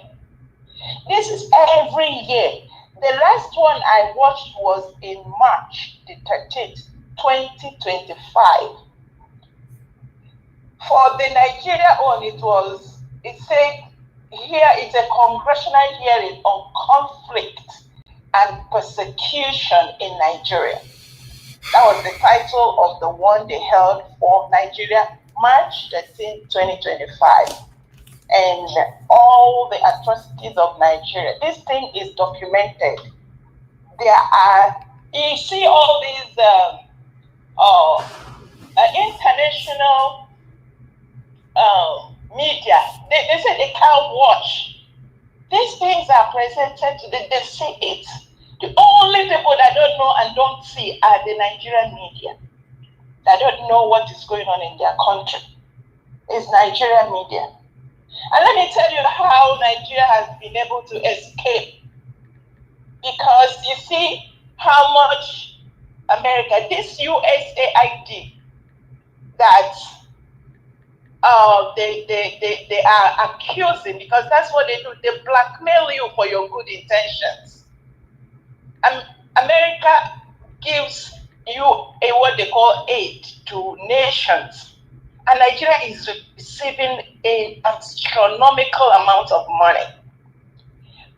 When these cases come up, they'll say, we know, there is, people are dying, people are buying, but we need help, we need equipment. This is the same equipment Musa will tell you that it has disappeared from the barracks. As soon as they send them, they share it to the whosoever. And now I don't care whether it is anybody, anyone that is involved in this criminal cartel inside Nigeria that is causing this mayhem. Okay, network is failing. Is that from where? The African people are angry. Why is it? Madam Origin, are you there? Can anybody? Yeah, you are back now. I don't know why it's failing. You are back. Oh, really? Yeah. Go ahead. Madam Origin. Yeah, so like I was saying, they will go ahead and cry out and say, oh, give us money. That is God, I don't know what's going on. Madam Origin, I don't know if this is your fault. Your network is breaking. Can anybody hear me on the panel? If you don't say this our panel, if they call for help, they know they could answer you. Many of them will take issue. I hear hear you. I think it's issues, Madam Origins. Okay. Okay, let me try someone else then. Thank you, Madam Rita. Ogatone Africa, can you hear me, sir? I salute you, sir. I salute you, sir. Yeah, good evening to you. Thank you, sir. You know, I just want to say thanks for your effort, you know, but as for me, I'm getting my brother, Sir Elvis, because if it's going to take us, if it is a white man that actually don't like black people, is what it takes. As to please, black crime against black, fellow black, is too much for anybody to swallow. That's all I have to say, you know, my brother. Okay. Thank you. I don't lose, you know, it's just so painful that now the white man, I will call you. Thank you. Wait for to come and save us. But unfortunately, we failed ourselves. Let's say it as it is. I just pursue black people away for his country. Traded him. Now the person that will call, what is so black? We're not going nowhere. Okay. We have to separate that country to see whether we can move ahead somehow. I don't know to restart. It's too painful. Thank you. Thank you, my brother. Thank you, sir. Thank you very much. Mother Deborah, thank you very much, man. Good evening to you. Before Mother Deborah will speak, yes, somebody were asking for Naija Watch account number. That's it right there on the screen. In case you want to support us, for today, I prefer you support us on our account number rather than going through the super chat. As you know that we've deliberately played the copyrighted music. Madam Deborah, thank you very much, man. Talk to us. Good evening to you. Yeah, good evening, Mr. Elvis. Good evening to everyone watching the program today. You're all welcome to today's broadcast. So let me first of all start by speaking on all those headless chickens that have been coming out, running their mouths. You know, imagine Mr. Falana, you see, this whole thing is exposing all the hypocrisy and people are beginning to come out to really expose themselves.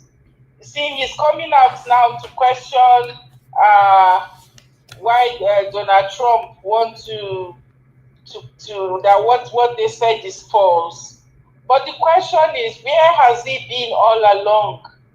Mr. Falana has been in Nigeria. Even a blind man in Nigeria knows what has been going on for years.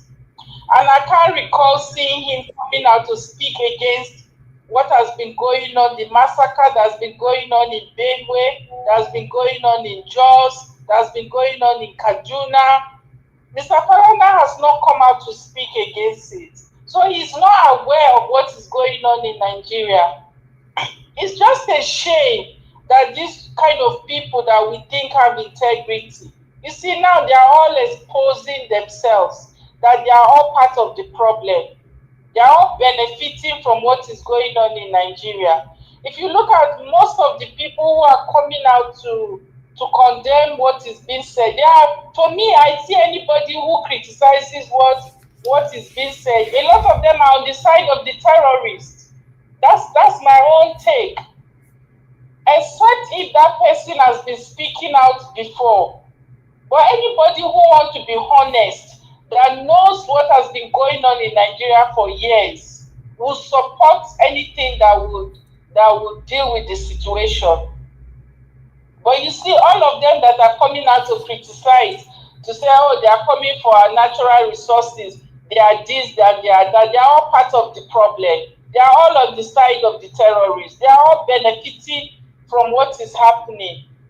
Otherwise, why would you want a solution?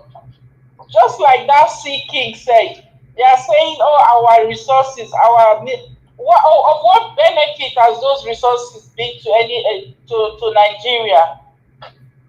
Why haven't they done something to resolve the problem since when it has been going on? They all of a sudden now, they're all waking up from their sleep and they want to come and talk. All right. It's so annoying. And look at the other lady that worked with TVC that is saying, oh, they want to come and colonize Nigeria. Yes, we rather have America colonize Nigeria than have the bandits colonize Nigeria. Is the bandits, are they not colonizing Nigeria already? Can she not see that the bandits are already taking over and they are colonizing everybody? So she now prefers to be colonized by bandits. And nobody says America. Okay. America did not say they are coming to colonize Nigeria. These are people are just pushing their false narrative. And these are people that pretend not to see what is happening in Nigeria. Shamelessly, they are all coming out now to push their own agenda. So she rather have bandits colonize everybody. Is that what she wants? Maybe that's what she prefers. But we don't want to be colonized by bandits and Fulani terrorists. Anywhere that help is going to come from, whether they like it or not, help will come, regardless of the agenda that they pushed. Very shameless people. Thank you. Thank you very much, so ma'am. much, Mr. Elvis. God bless you, ma'am. Thank Thank you you, for ma'am. the work that you're doing. Yes, ma'am. Thank you, sir. Okay, Mr. Paul, thanks for calling in, sir. Talk to us. Hello. Yes, sir. Good evening to you. Mr. Paul, there's so much noise on your background. You know I don't entertain things like that. I'm sorry it's down already. Good evening. Good evening, sir. Go ahead. Talk to us. Yes, Master, good evening. Good evening. Good evening. Thank you, all the whole panelists.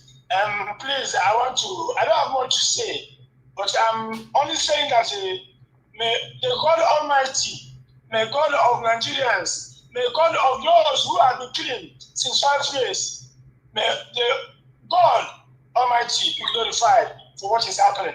I want to tell all Nigerians that everybody, any man or woman who is not supporting what America wants to do in Nigeria is a part of the problem. They are the ones sponsoring Boko Haram. They are the ones killing their own Nigerians since 15 years ago. America should come to Nigeria and stop this nonsense. They don't need any permission from anywhere or from any country to come and invade Nigeria and stop this nonsense in Nigeria. So that's what I have to say. America, Trump, wherever you are, I'm saying you should come to Nigeria and quench that fire and stop the killings of the Christians in Nigeria. Thank you, my brother. Thank you, sir. Thank you, Mr. Paul. Okay, I would like to take 2 more calls, just 2 more left. Depend on who's going to be lucky on that. Mr. Chimize, okay, you're 1 more to go. Thank you, Mr. Chimize, for calling. Good evening, sir. Talk to us. Yes, sir. Go ahead. Talk to us. Thank you, sir. I greet all Niger Watch family. Moment, just I greet you for all you do. Yes, this is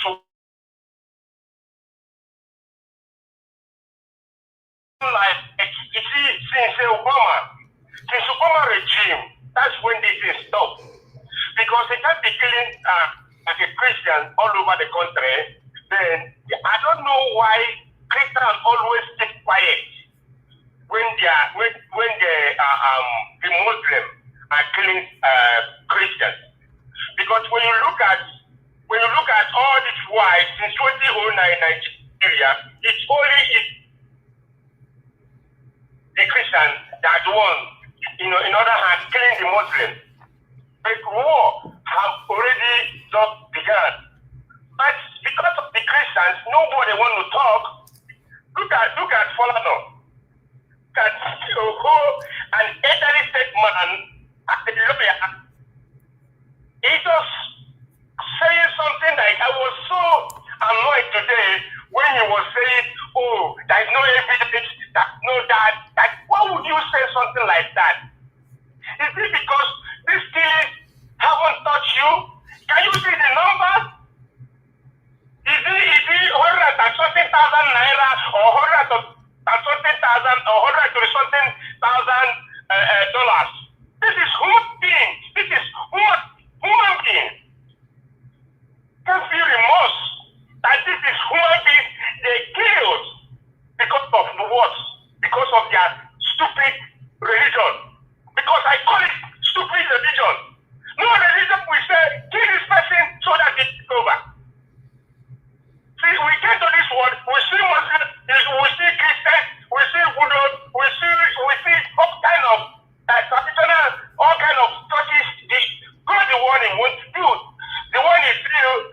one I belong to it. Then he go for it. That people come and killing Christians and Nigerian people that even the media. They will choose what they want to say and say that one and leave the rest. Okay. And when it comes to up now, then they start crying. So, Trump is coming. Let Trump come. Because Trump can never give Nigeria a weapon. Then rather they will come here and do what they want to do and move and go. So if you say, they want to take our resources, they want to take your minerals, they want to take your yam and the cocoyam and your whatever you call it. Nigeria, you guys should wake up, the government and everybody and the masses over there. Thank you, Nigeria Watch. Okay, Mr. Shimize, thank you, sir. All right, callers, thank you very much. We've been on air presenting and giving submission for almost 2 hours now. So it's time for us to hear from our panelists. For those of you on the backstage, it's time for you to turn your camera on if you want to be on the panel. I appreciate every one of you right there. Thank you so much for your time. Thank you, Mr. Emeka. I can see you already, sir. Thank you, everyone right there. And God bless you now. I would like to use this opportunity to appreciate Madam Eugenia for the support from PayPal. I'm very, very grateful, ma, for always for what you do. Always. Thank you. God bless you. Madam Eugenia, God bless you. Okay, I want to appreciate Mr. Joseph Oji. Thank you very much, sir. God bless you. I'm very, very grateful. Thanks for all that you do. Guys, help us to press on the like and help us to share. For those of you that want to support us on Nigeria account number is right there again, probably the last time on the screen. You can do that. If we receive anything from you, we'll also come here to talk about it. God bless every one of you right there. So I'd like us to start talking right now. The first person on the panel today is supposed to be Mr. Jonathan. Mr. Jonathan, thank you very much, sir. Thanks for your long wait. Please talk to us. Good evening to you. Thank you, Mr. Evis. I greet you. God bless you greatly. It's another day here on Nigeria Watch. Thank you. God bless you. And I greet my fellow panelists also. God bless you all greatly. On the diaspora, you're welcome once again. God bless you abundantly. And I greet all my fellow commenters and callers. God bless you all greatly. You see, Mr. Evis, I'm happy that this is going on. And I'm really happy. This is what we need in Nigeria. And I'm so excited that this is going nowhere soon. If anything, at least United States has been able to bring this to the attention. United States has been able to bring this to the attention of the whole world right now. They have brought it now to the attention of the whole world to see, to hear, to know what is going on. So the Nigerian government can continue to double and triple down all they like with their lies. They can continue to do that. It's not going to work. Before I go forward, I will reiterate what I have said on this platform from day one when this broke out, precisely last week, Friday. What I have said, there is nothing new as far as I'm concerned for me to say. I have said it all. Every other thing is just coming to light. I'm hearing it. A testament to the fact that everything that has been said are true. They can spin it all they like. See, they will come back to the same point. They can do whatever they want. They can do all they like. And on this platform, on Nigeria Watch, it is one thing to be ignorant. It is forgiving. It is forgivable to be ignorant and come out and say stuff that you are ignorant of.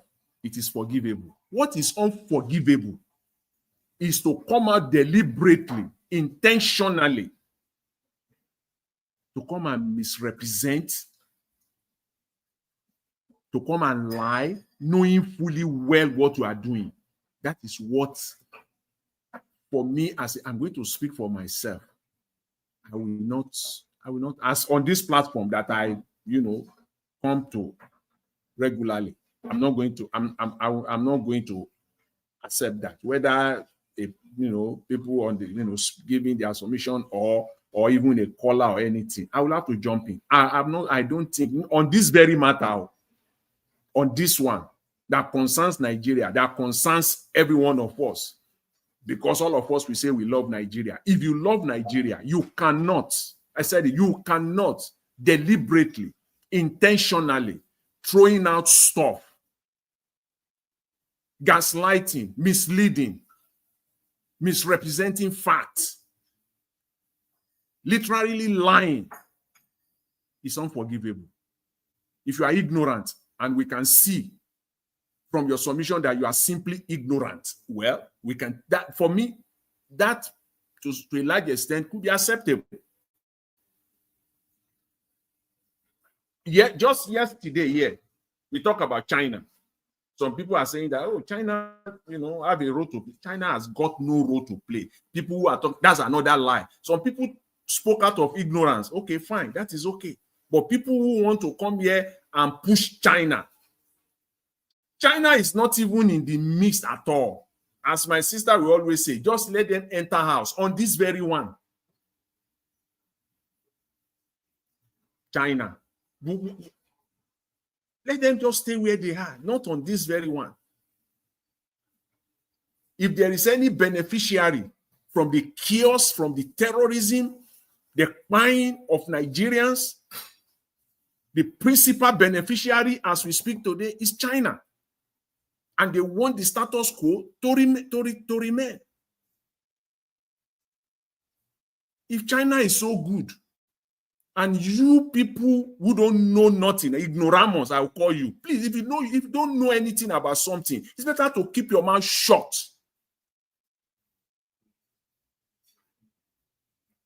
The war between Russia and Ukraine, there has been more than 20 United Nations resolutions since the Ukrainian war broke out.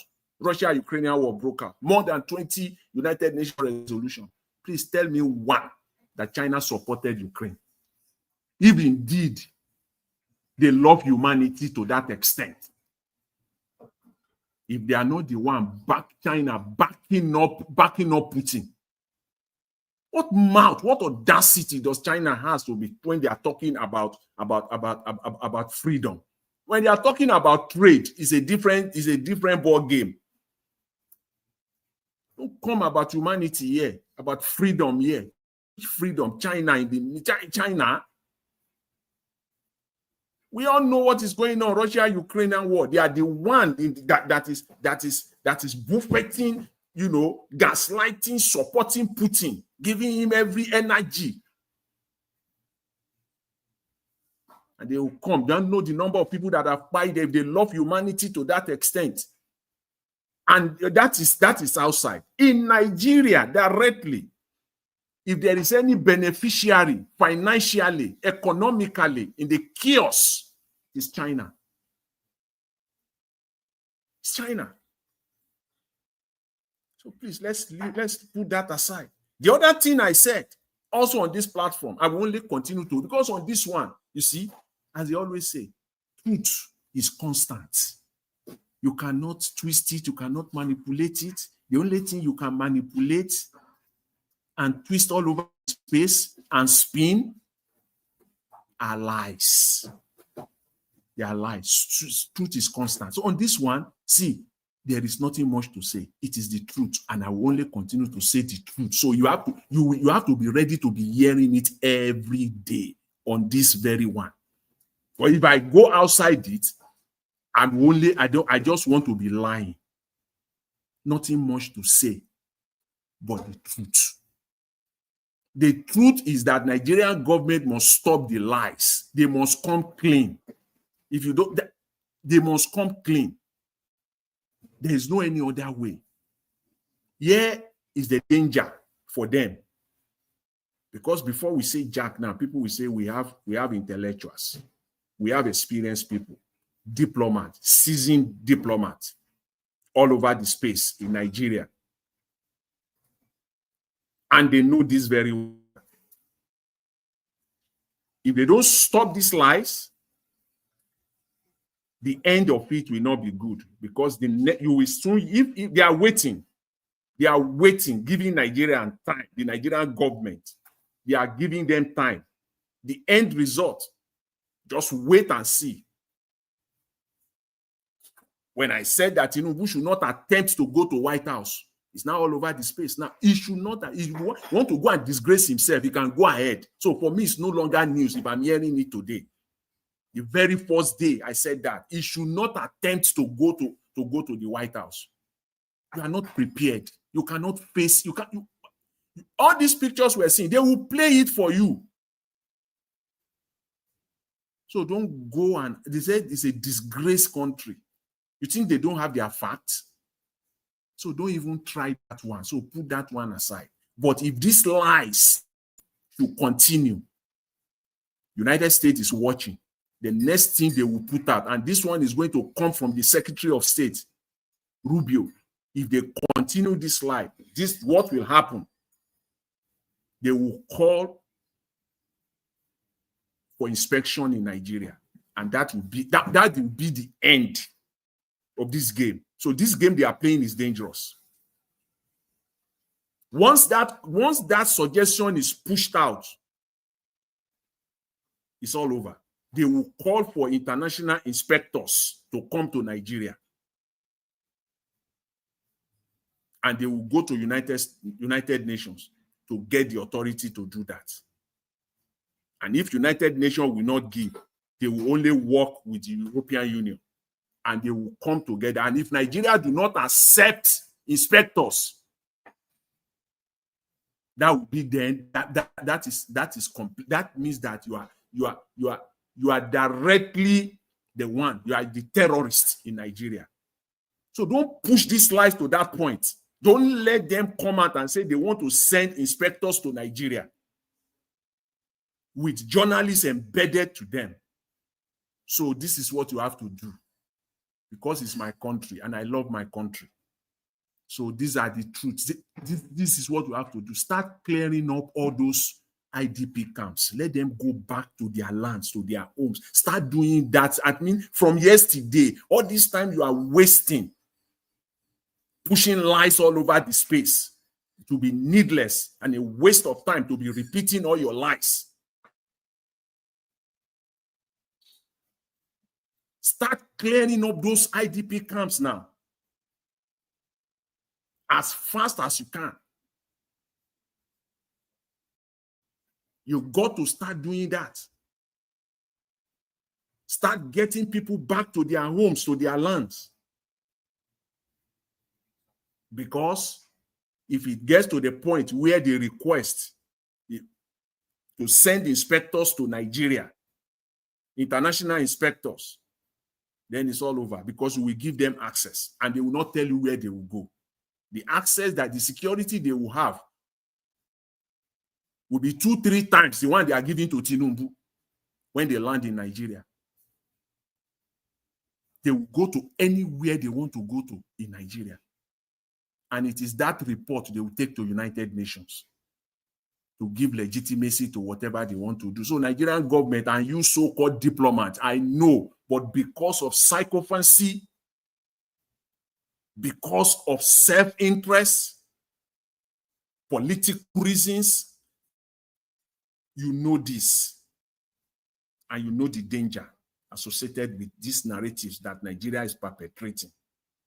God will stop it, face it, and come out with the truth. Of course, I'm not naive. You see, the truth is tough for Nigeria to come out with. It's very, very tough. But their job is pretty cut out for them at this point in time. They got to embrace the truth or face the consequence. There is no any other way. They can see all this Iraq they are talking about, Libya, Afghanistan, blah, blah, blah, all this rubbish narrative they are pulling out there. 6 hours to the time that they will invade all these countries, they are still lying. You still see there are people talking nonsense. They are still lying. They are still bragging. And it is all those that are bragging, they are the first casualty. Go to Iraq, the first casualty. They are always among the first casualty. So it is better. I will say this. Nigerian government, please, for the love of country, stop these lies. Stop doubling down. Accept the fact and go after the terrorists. Bring them out. These are the only ways. Because the next thing you will hear, now, they will send inspectors to Nigeria and that will be over. It is no longer in your hands anymore once they start pushing the narratives. So the way we are asking ourselves, let me quickly end with this, Mr. Elvis. The way we are asking ourselves in Nigeria, that if you love Nigeria, it does not matter whether they are killing Muslims or Christians. Stop the killings. That is what is important. That will be the narrative once they throw out the idea of inspectors. Any Western country, if you know you don't want to see killing or these killings continue in Nigeria, then support sending inspectors to Nigeria. And then all of them will rise up. Australia, New Zealand, European Union, all of them will come up. They will send their people and they will send them to Nigeria. And that is the end. So these lies must stop. These lies must stop. Okay. Yeah, let me leave it there. Thank you, Mr. Jonathan. Thank you so much, Mr. Lewis. I appreciate it. All right. Thank you, Oga Magnus. Thanks for calling in. Talk to us. Good evening to you. Hello, you are not talking. Oga Magnus, you are not talking. I'm going to cut you off now. No, I'm talking. I'm listening to you. Okay, talk to us. I'm talking to you. Go ahead. Good evening to you, sir. Hey, good evening, Mr. Najawatch. Good evening, everybody. Hey, Mr. Najawatch, let me tell you something. There is a lot of killing going on in Nigeria as I'm talking to you. You should not say those boys came out to say it's a pure fact. In this morning, there is another killing. I saw this in video. I shared tears this morning. A child of 2 years, a very good full grown-up man with AK-47 slaughtered this small baby without no feelings.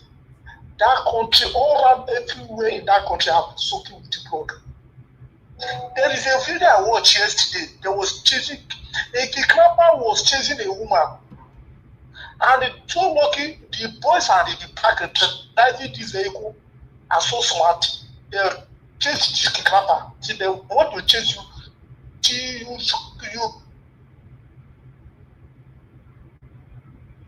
Maybe by that time, control of the kidnapper to get accident. Okay. Thank you, sir. Thank you. Let me tell you, Donald Trump, if you want to come to Nigeria, let you come. Let them remove this nonsense you have to stop. What a country. God will bless you everything. Some people are shouting or something. Who share resources? Resources will not benefit anybody. Okay. Who share resources? Who share? Thank you, sir. Children, their house. In short, we go have a of Nigeria. Thank you, Mr. Najawatch. God bless you. Thank you, Mr. Magnus. Yes, sir. Okay. Let me come to moderator. Moderator, please, I'd like you to talk to us. Good evening to you, man. Yes, good evening, Mr. Elvis. Thank you. Mommy Diaspora Lamehi, and greetings to the panelists, Mr. Jonathan, King Emeka, Olumide, and Black Panther. I don't even know where to start. I wish I don't know if he has time, Mr. Alaba would come here again, because I love this definition of the fact that we have educated idiots, especially from the southern extraction of Nigeria. There's a lot of them everywhere, sadly and unfortunately. Yes, a lot of educated idiots here. And thank you, Mr. Jonathan. And I also support you. Anybody who comes here to deceive the people, to twist the information, to cause confusion, I will be against you. I will not even allow you to speak. I will break the rules of this platform. I would interrupt you because I will not want you to misinform the people, because there's a lot of gullible people, a lot of people who are misinformed, and that's why they just talk and they think what they're saying is right. I will not allow you. If I'm on the panel, that's if I'm on the panel, I will not allow you. I will break the rules. I will interrupt you. Because at this point in time, it should not be tolerated. It should not. A lot of human beings are going, they are dying, and we shall not use any jokers or allow any jokers come here. In fact, jokers is even a very nice word. Satanic persons or group of persons, because they're all over the internet, all over. I will not allow you. I would interrupt you. So just watch it. If you know you want to come here to deceive the people, you're just in the wrong channel. Because if I'm here, if I'm on the panel, I will not allow you. And, you know, I'm just looking at this website, The Truth Nigeria. Thank God for the internet. Thank God for the internet. And thank God that the internet doesn't lie, because anything that we say here, it can be used against us or for us tomorrow. And I'm so happy you played the video of that idiot called Daniel Bola. Mr. Elvis, it was very painful listening to you. I had to mute at that part where Daniel Bola was talking, because I don't like listening to that guy. It's like poison to my ossicles. I just don't, because everything that comes out from that guy is a lie. Everything that comes out from that guy is a lie. We shouldn't even be listening to that kind of person, and because it's a lie. And many people would listen to that and digest it and think that's the truth, just because it's coming from a government official. So, you know, I just come to a conclusion that, you know, there's some certain videos, there's some certain comments made by certain people like Sheikh Gumi. Please do not repost it. Do not share it. I've had several people share things that Sheikh Gumi said. I advise the people who send them to me, please do not forward this thing to people. Do not even forward things like this to me or the likes of Daniel Bola, because when you forward it, you are empowering these lies. You are empowering these people. And I also tell those people who sent it to you that you should not forward it, because they are empowering these lies. It's not everybody that's like you. Honestly speaking, it's not everyone. Some people will just see that. Somebody in the northern part of Nigeria will see that and believe this guy. So don't share it. Please, if you're out there and you have my WhatsApp, don't share anything that has to be Sheikh Gumi or even Daniel Bola to me. If you get to a point, I will block you, because I don't want my mental health to be disturbed by such rubbish. And I'm so happy that Truth Nigeria, if anybody go to the website, you see the update of what's really going on. There's a lot of kidnaps and killings going on as of today, this week. It's you know, sometimes, you know, they say when something happens to you, or when something is happening to you, when it comes close to home, you actually feel it. Many of you, I don't know if at some point you've had somebody that's close to you, or a family member, or even you yourself, that have been kidnapped. You know what that happens. Someone that you really care about, a family member, or your brother-in-law, or sister-in-law, your father, your mother, or your child, or even yourself. Do you know what happens to the family? Nobody rests. Nobody. There's no peace. And I can be so sympathetic with Madam Eugenia. Her uncle or her cousin has been kidnapped till date. We haven't heard anything. Do you think she's sleeping? Everybody's agitated. Everybody's having till now, we never hear anything about that. Everyone is having some sort of trauma. And that is why when we're screaming here, and I like it when Mr. Elvis is screaming and going against any idiot that comes here to twist the narrative, I am so delighted. It's not a joke. Or have any of you had your villages taken down, obliterated, completely removed, and your relative is in one IDP camp in another state? Do you know how that feels? If you haven't experienced it, just shut the hell up. Shut up. Don't even come to the panel. Don't even make comment, because you don't know how it feels like. It's not your village. It's not your mother or your father or your kids that have been slaughtered by these animals. Just shut the hell up. Shut the hell up. Because you are not feeling it. Because it hasn't happened to you. I'm not going to even be, in fact, we should get to a point where we shouldn't be soft pedaling any idiot that comes here or anybody that speaks like Nima from TVC to come and start talking. What does Nima know about what's happening in Sudan? What does she even know about the history of Sudan? What she just come to TVC and she's talking with that nonsense hijab on her head. I'm saying it, Mr. L, because it's irritating. And the same thing applies to Aisha Yusufu. What kind of narrative is she trying to put out there? What kind of narrative? You know, when somebody makes certain statements, you can, behind those statements, if you are so sensible and sensitive, you could see what that the stance that person is standing on, even if they don't come out to say it. Aisha Yusufu just displayed it because her religion have overridden her sense of reasoning. She's not bringing the fact that somebody brought Judaism and you're trying to explain history to who? To who now? Aisha Yusufu, if you are there, please, it's better you don't even talk at all. The fact that you're supporting Peter Obi or Nigeria, just listen, you are a Muslim woman. That is your prerogative. But when it comes to this US thing and you try to twist and turn information because an Igbo man is talking about Christian Judaism or however you want to define it, just shut up. Just shut up, because a lot of Christians are being killed. Aisha Yusufu, please just shut up. We don't bring any analysis or history about Judaism or anything of that sort, or start making comparison. Just shut the hell up, man. Shut up. I'm so disappointed. I'm so irritated.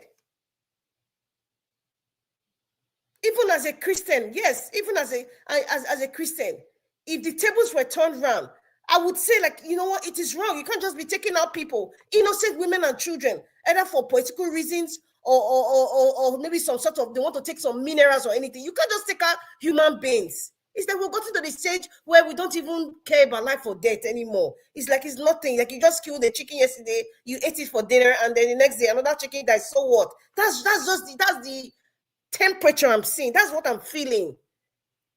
That's what I'm feeling. How can somebody bring excuses and talk about Trump is coming to take mineral resources? Like, and I'm so happy about the people who are coming out every day to say which mineral resources we can enjoy so far. December is coming. There's going to be a lineup. Isn't that what they do? NNPC and Pengasan and Lupeng, all of them together. Isn't that the narrative every year in, year out? How much is fuel per liter? The same so-called fuel we're talking about, the subsidy is gone. Okay, people are paying 950, 1,000, 1,200 per liter. And then you people are saying Trump is coming, Almighty America is coming, and they come to take which resources? Do you guys know what's really going on? Go on, listen, you people should talk to the man from Babylon. Talk to the caliphate. Start talking to these people. Talk to France, because I believe France is part of it. The British government is also is part of this nonsense. And I don't care. I do not give a rat's behind if people want to relating it to Russia or Ukraine or China. I don't give a rat's behind. Let Donald Trump, let the war room of America come and take out these terrorists, whether they're from Mali or whether they're from Burkina Faso or wherever it is that they're coming from. Nigeria land is not, I know that there are people looking for land, they have no land. Nigeria land is nowhere. They should go to Chad, or should go to, what's his name? The overfed orangutan that was talking rubbish the other day. He has a university in Chad. Is it Chad or Niger? They should go and they should don't take his land there, take out his university and just stay there. But stay away from Nigeria. Because take it or not, even if you're not a northern person, I feel so bad for people like what's our sister that comes here from Jos. I feel so bad because many people cannot even go home. Many people like that, they can't even go home. It's terrible. If it's not paining you, if it's not coming to your community or affecting your family, and they just come to talk gibberish, please just shut the hell up. Just shut up. Please, I beg. I'm using it very nicely to beg you. Just shut the hell up. Nima of TVC, shut the hell up. Aisha Yusufu, shut the hell up. What nonsense. Everybody go to truthnigeria.com. Look at it. Every day is there. Thank God for the internet. So everybody can go online, even if Nigeria want to block the airspace now. We are getting the information here. People will go to Ghana and get information there. They will go to neighboring country and get the internet, and they'll see everything happening on that website on a daily basis. exposing the useless Nigerian government, exposing what is happening to Christians in Nigeria, exposing what is happening in our forests, exposing what's happening to women and children. The most vulnerable class in this Nigerian society are women and children. It's so painful. If you don't feel it, you're not even a human being. I don't know where you came. Maybe you're from space. I don't know. And the likes of Femi Falana is what Mr. Ferrara called educated idiots. There's a plethora of them. And we also see them in the clergy, the Christian clergy. There's a plethora of them. Ade Farasin came the other day to talk rubbish. We need to stop all this nonsense. Mr. Elvis, I got a lot to say, but, I want to thank that Reverend Father who came back in February 14th, 2024, when he had the Congress and was talking about how Christians have been mutilated and being killed in Benue. I'm so happy. And it's a disgrace that the likes of Ojope and all the media, are coming to, in fact, the Reverend Father, that bishop was doing what they ought to be doing. Thank you, Madam. Thank you very much, Mr. Elvis. Thank you, man. Thanks for your wonderful submission. Okay, Black Panther, please talk to us if you are there. My brother. Thank you, my brother. Good evening to you. They don't put plate for fire. They don't put plate for fire. I want to thank you, especially. I want to thank everyone. Madam Rita, thank you for yesterday's deliverance of truth. I want to thank our brother Ferreira. Thank you once again. I want to thank everyone, Mr. Jonathan. You are top notch. I want to thank everybody. Mommy in the diaspora, may God lift you up. Thank you. Your children are doing the work. Thank you very much. I want to thank everyone, Nigerians in diaspora. You guys, the ones that stand for the truth, you guys are awesome. Thank you. But I saw a lot of you sending texts, sending a lot of messages to the senators in America. God will bless every one of you. That is the good work. Good work. Sending videos. Good work. Thank you very much. You see, I want to start with Nigeria is not a country. You see, everything that is guiding me, I don't know, maybe because the way I was brought up in that atmosphere of security issues, everything that is guiding me is that blueprint that was released by the government of America. And Nigeria possibly heading for split to a two-nation. That is my guiding principle that I'm using to look at this satanism all around the country. Now, you see, our elder Falana. There was a day I talked about him, people attacked me. You see now, he has crossed what? The red line. He has crossed what? The red line. He is a stooge of the oligarch.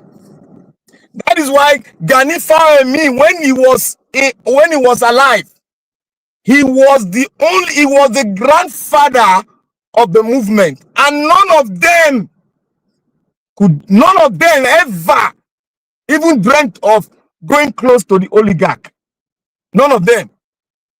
But when we lost him, the whole human right edifice were killed.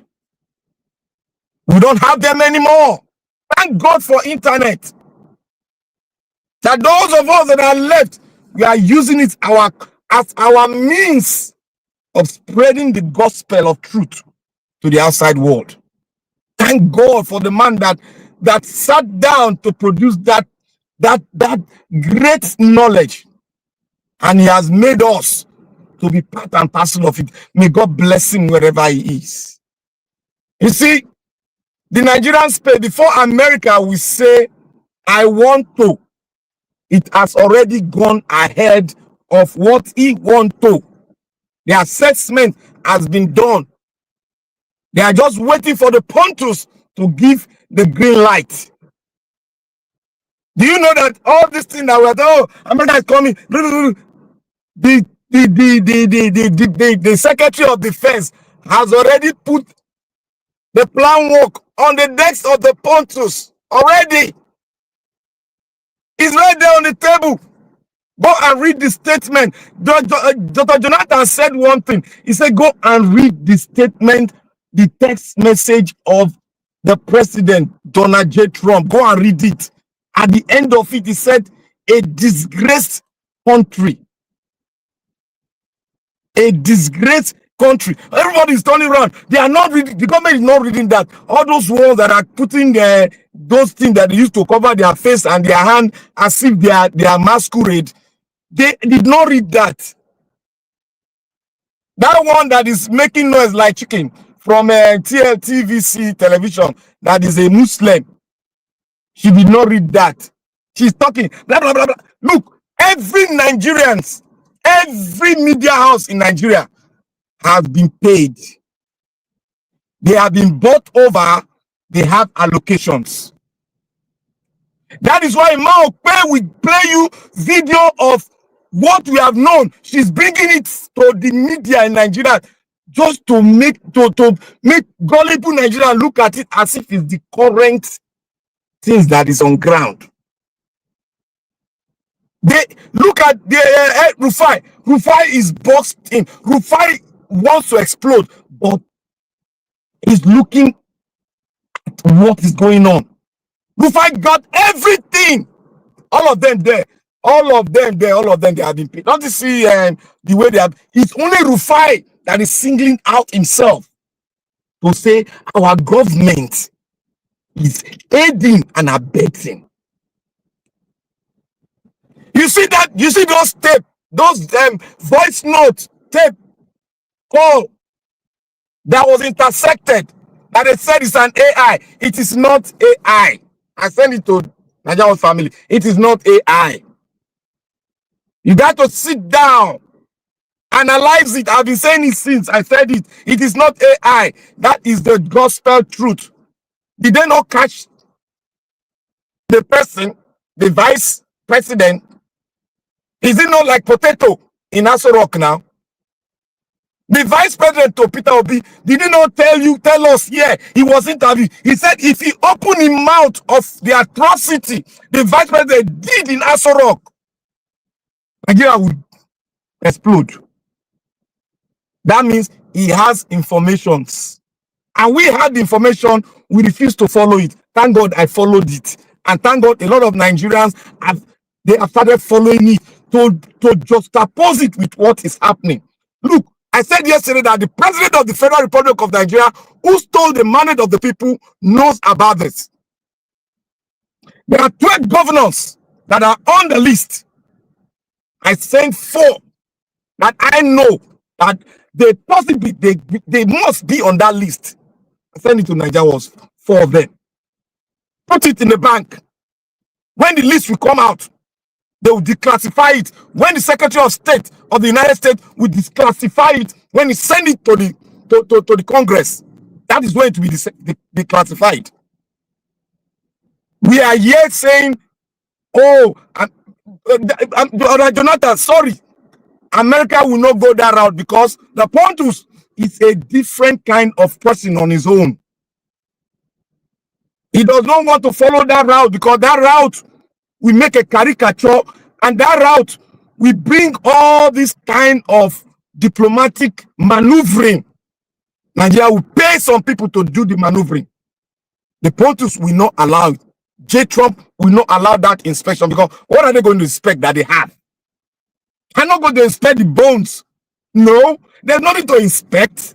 The evidence of genocide is in their hands. And like I told you all, for 15 years, the taxpayers' money of the American citizen have been used to do a lot of intersection, to do a lot of investigation, diligent facts.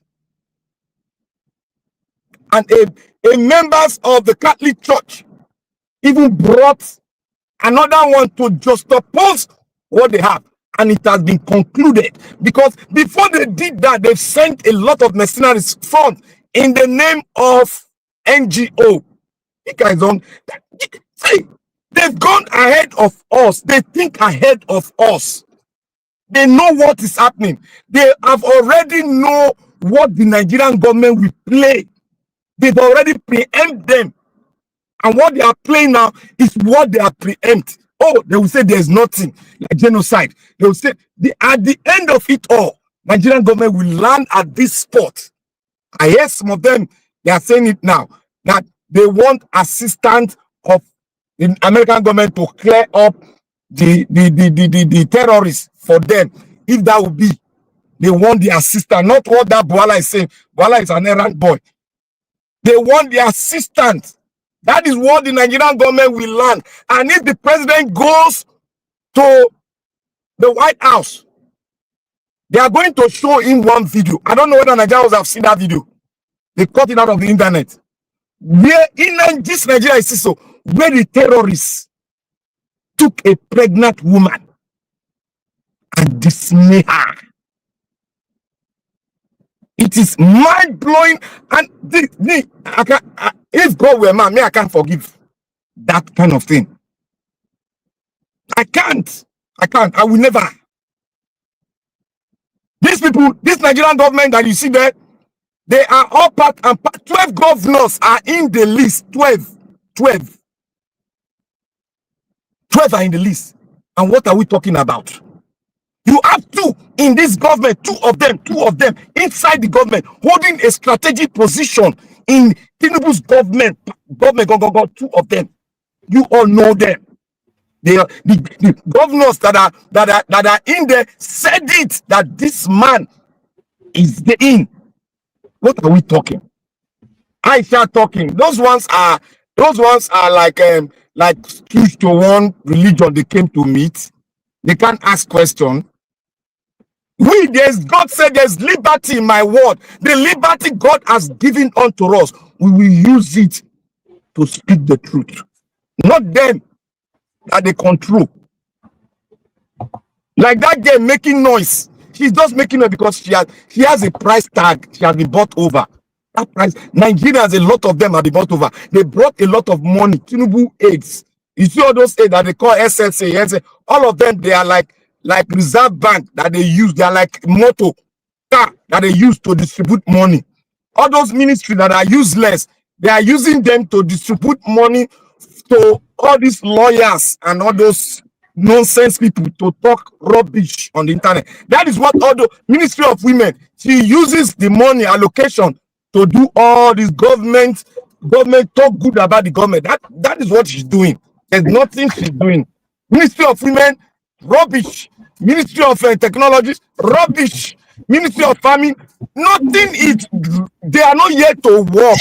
They are yet to fulfill the ideology of making the entire North. I don't know whether they are preparing for their separation. They are not going to Islamatize Nigeria. They are preparing to cut off the entire North to be Islam. That is what they are after. And they want to take all the Christians out of there.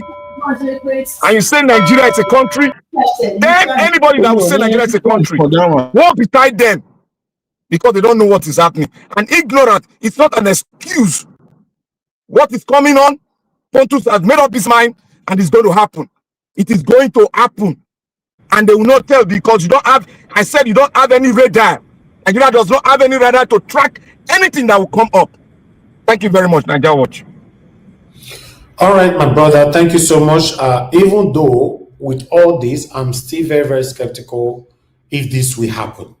Even though some of you are very sure. For me, I still have a huge doubt if this will happen. It might just look like a star of warning, but it might not come to reality. Because normally, if you ask me, I want it to come to reality. I know they pour water for man, they talk because Nigeria, a lot of people are losing their lives every day. Nothing is working here, and the government is not listening to anybody. But it doesn't look like something that might happen. I don't know. I might be wrong, but it doesn't look like. But I'm just hoping that my dream turned out to become a reality. Yes, seeing it happening. That's it. Well, of course, we need help. What are you people talking about? Nigerians need help. Thank you very much. Let me hear from Mr. Emeka. Mr. Emeka, it's good to have you on the show. Thank you, my brother. Talk to us. Yeah, good evening. It's a pleasure being here. You see, we are here again to discuss the insecurity concerns in Nigeria. And apparently it appears that the United States is quite serious about what they're doing. Yesterday, despite the fact that Trump has been speaking in an unofficial capacity, probably, tweeting about it, even when the media was discussing with him, he was telling them his frame of mind, what he intends to do. But yesterday, he came out on the State House podium, the White House podium, I beg your pardon, and clarified that designation officially, and sending out his remark to the entire world that Nigeria has now been placed as a country of particular concern. And that clearly shows that this is an official statement now. And he also highlighted the next action plan by informing the member of House of Congress, Representative Moore, to draft a report on the next line of action on what to do. So I saw that the House of Congress member has also completed his report, and he's placing it before the members of Congress before he will move those, before he will take the report to the president. It appears that the United States is moving very swiftly in this respect. But at the other hand, when you look at the Nigerian side of things, what you get is a snail-like disposition, a tortoise-crawling action plan, a never-to-do behavior, and also mixed with or marinated with propaganda, lies, and eye services. It's quite a shame. I think the disposition of the Nigeria or the Tinubu administration now, I have to be, because if you are doing comparison between the Tinubu administration and other and previous administration, you will see one outlier, and that outlier is boldly written on or highlighted with propaganda. People working with Tinubu, especially his media aides or communication appointees, they keep thinking the United States is an opposition party, because this is their disposition, their behavior when the opposition party is holding them on specific things they are supposed to do, or specific electoral promises they've made to the Nigerian people that they are failing on. They quickly rush out in their multitudes and begin to write and begin to speak in media houses and begin to put out rejoinders or counter attacks. But this is not ADC, this is not PDP, this is not Labour Party, this is not just a political party as a whole. This is the United States of America. What propaganda do you want to play with the United States of America? They own the media. You want to do a propaganda war with them? They are going to win you. And then again, you hear Femi Falana, you hear, what's this other guy's name from Brunei, the lawyer from Brunei, coming out to say it's not true, they're all lies. But they're forgetting something, that before the United States, this is not the first time that they designated Nigeria for this same issue. They did it in 2020 for this same issue. And it was as a result of evidences from 2009. You played a video here when one of the NGOs or someone who has been accumulating these evidences and putting it online, I think it's truthwatch.org. But this actual report was from the House of Congress Commission. the United States Commission on Religious Freedom. I didn't get it right, but that I think is USC RIF. And in that report, they clearly stated, and they do it on an annual basis. So I've read 3 years of the report till 2025. It was not a biased report. Yes, they spoke about killings of Muslims, arrest of some Muslims that said some abusive words to the prophet about the prophet. They spoke about that. They also highlighted that there is Christian genocide going on in Nigeria. Not only that, they also highlighted that the government is complicit in this act. Now, what the propaganda media aides of President Tinubu are trying to do, they're trying as much as possible to want to dilute the veracity of the report or the action plan of the United States. But they're just wasting their time playing propaganda games as if they are talking to kids, like the United States do not know what they are doing, or the United States do not have a properly crafted plan, or that there were no victims, or there were no evidences gathered by NGOs, whether local NGOs or international NGOs, or that people who witnessed these crimes, they are no longer alive, or possibly they are ghosts. That's you see, they are coming out to say, oh, the killings is equally spread out between the Christians and the Muslims. It's not a Christian genocide. Muslims were killed. It's not true.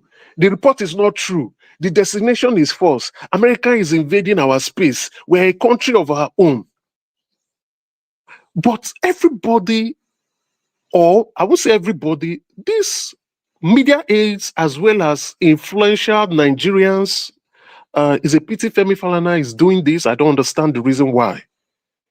I'm not saying the truth. They are not going down to the nitty-gritty of why the United States is designating Nigeria as a country of particular concern.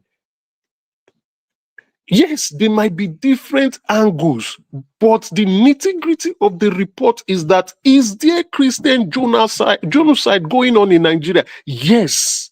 Are they also killing Muslims? Yes. Two things can be true at the same time. Is the Nigerian government complicit about insecurity issues in the country? Yes. Even three things can be true at the same time. Because the report indicted the Nigerian government. The report clarified that some Muslims have been killed. The report also said that there's genocide, Christian genocide in the country. Also, the report also said that there is religion intolerance in Nigeria. Are they going to deny this? That if I go to the north and I make some utterances, would I live to see tomorrow? I don't think so. If I live to see tomorrow, I will be in prison. God bless you. So these are the things that they are avoiding to speak about. And it clearly shows that some of these people do not have conscience. Some of these people are just only after economic benefits. Some of these people cannot even speak truth to their principal. Some of these people are wicked. Let's be honest. I also watched briefly State House report made by the president today, and he was talking about we will diplomatically work with the international communities, and that we are going to address insecurity and terrorism in Nigeria. Now, on that report, what infuriated me a little bit is three things actually infuriated me. That there was no deadline on when insecurity and terrorism would be addressed. They didn't put a deadline. Even when the United States placed a timeline for us, 90 days. Also, the people there were clapping. What are you clapping about? For what? Then the third thing that infuriated me, we would engage in diplomatic relations with the international community. But your relationship with the United States is down the drain, is in the gutters. In July 2025, Trump held meetings with specific West African countries, and the biggest country in West Africa, the current chairman of ECOWAS, was not even invited in that meeting. Thank you, my brother. Thank you. You are following it. So it shows how bad we are within the international communities, or how bad we have thrown away our diplomatic goodwill with the United States. And let's not forget, the United States is still the major investors from the West. They still hold most of our bond. They still are the ones investing in our treasury bonds. They are still the ones holding our commercial papers. We still need capital inflow into that country. The President of the United States has said action plan. One of those action plans includes sanctioning 12 governors, as well as indicting the current administration of Nigerian government, and the possibility of sanction and withdrawal of international aid. Yes, we can say, okay, we don't need much of those international aid, but we are playing around with sanction. And with that come punitive measures on all Nigerians for the things we did not do. For the things we did not do. It will become economically expensive to transact business in Nigeria. Not only that, it will become more economically challenging to move funds from Nigeria to the rest of the world. And to conclude, I see China trying to play around because of their interests. I also saw Iran trying to show their hands. But one thing we must understand is that when the United States plays ball, the rest of the other countries stay behind. There will be no support. Whatever Tinubu is thinking, and the deception and the aides that are not telling him the truth, he should be mindful that Nigeria must not suffer for his failures. Thank you.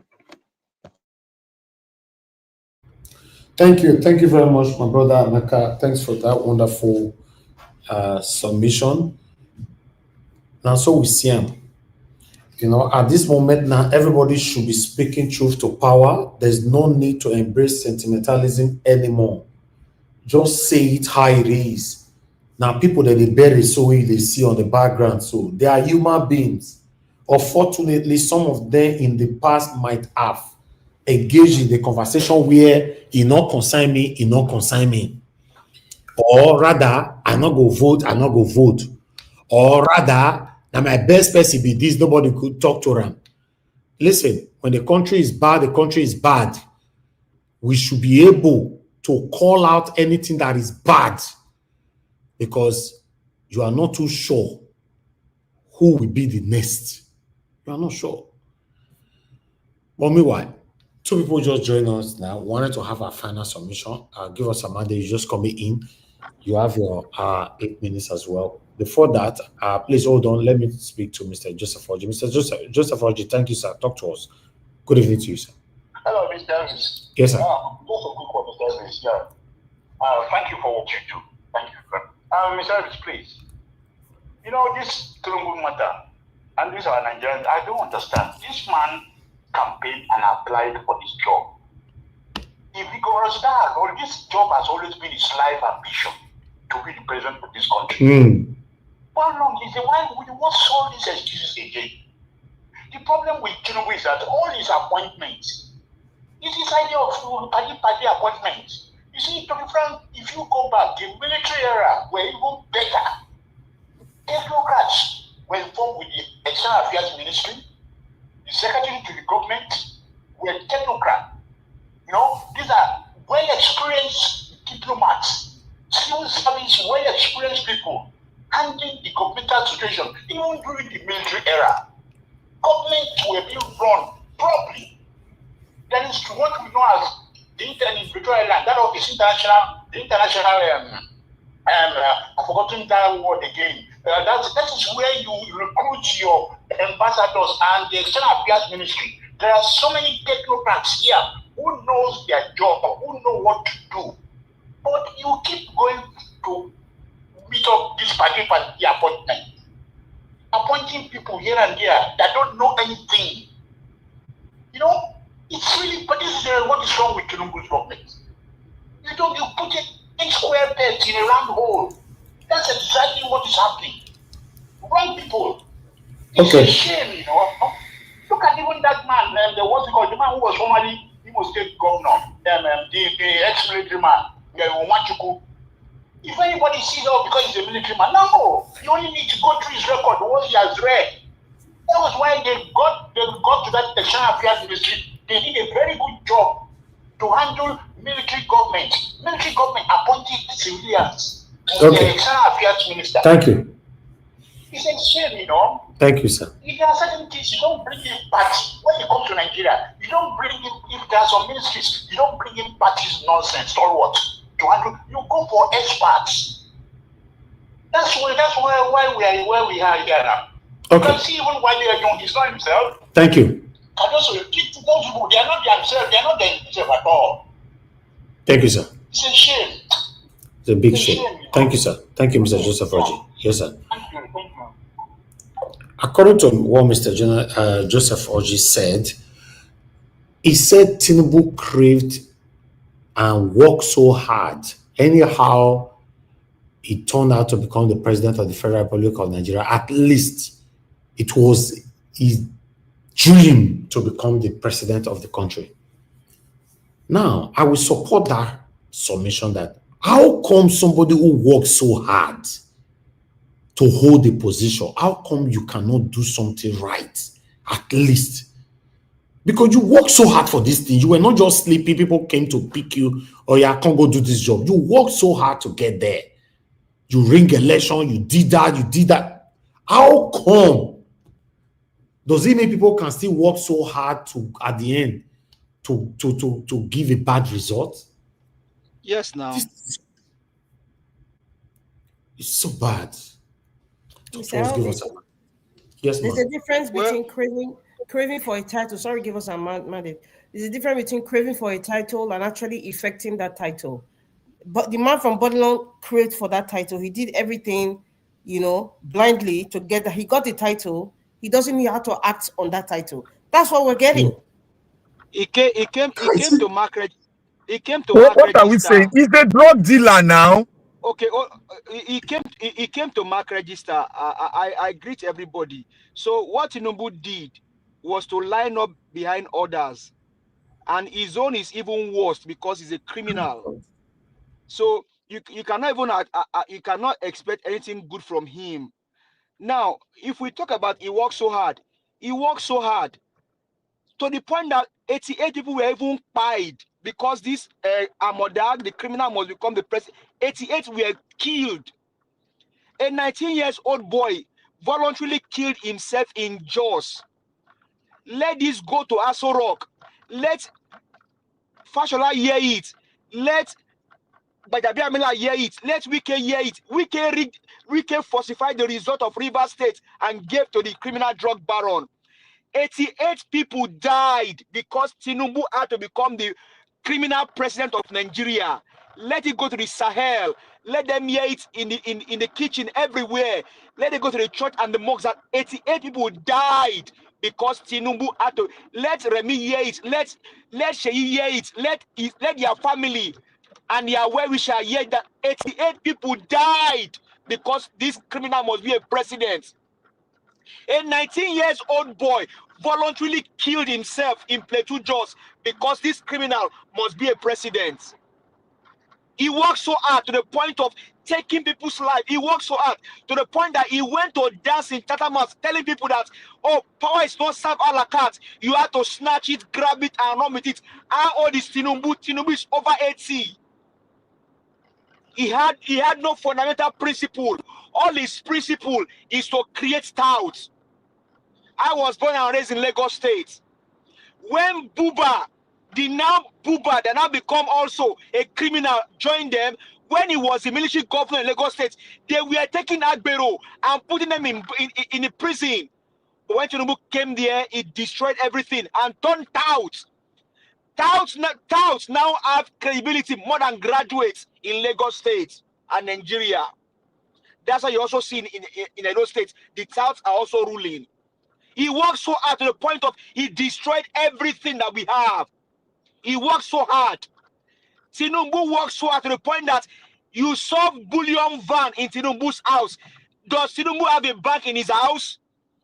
Tinubu worked so hard to the point that he could not buy a Jeep when he was not the president. But as soon as he became the president, he bought a Jeep. Tinubu has been working so hard as a criminal. He continued to work so hard because he's a criminal. 88 people died because this criminal must be the one that paid me the most is the 19 years old boy that killed himself by himself in Plateau Jos. And you are telling me that this man works so hard. He is an evil man. There is no true name for Tinubu. Tinubu is an epitome of evil. I am a Yoruba boy. I am a Yoruba boy from Oyo State. Tinubu is evil. Whatever is evil is what Tinubu is. Ever since 1999, Salisu went to the house and apologized to Nigerians because he forced certificate. Tinubu never apologized. We are still fighting that one today. Tinubu is 60 something. The rise is something. Tinubu is 70. Was Tinubu already knocking when he was 10 years old? Tinubu is evil. There is nothing, and I keep telling people, Yorubas, listen, nothing can benefit you. We have seen the play in Lagos State. We have seen it. So this man works so hard to the point of killing people. We saw his stout in Lagos State, MC Oluomo. He said if you not vote for APC, don't come out. And they are still doing it. Donald Trump is coming to Nigeria. As a matter of fact, I am one of those coming with them. I have already shined my boots. So get ready. We are coming. Tinubu is a criminal. Nothing can ever come out. He came to mark register. The only painful thing is that Obasanjo also had to be behind bar because they have the file of this criminal in hand. Obasanjo, Ribadu, and Tafabalogo of blessed memory. They are the one that gave this guy a leeway. Tinubu worked so hard to the point that people have to die because he had to be president. Nigerians, let's know what we are fighting for. This is our country. Let's arise and fight and take back what belongs to us. It is for all of us. If you are saying you are coming to take your natural resources, how many have you benefited? Go to Saudi Arabia. Go and see what they are doing there with their money. Do you know that we have a place to go and watch football in Nigeria? Be with zinc. In Saudi Arabia, they have LCD men. America don't only come. In fact, bring other countries to come and destroy these killers. Bring them to come and destroy these killers. Because these guys are not anything than killers. So Tinubu works so hard.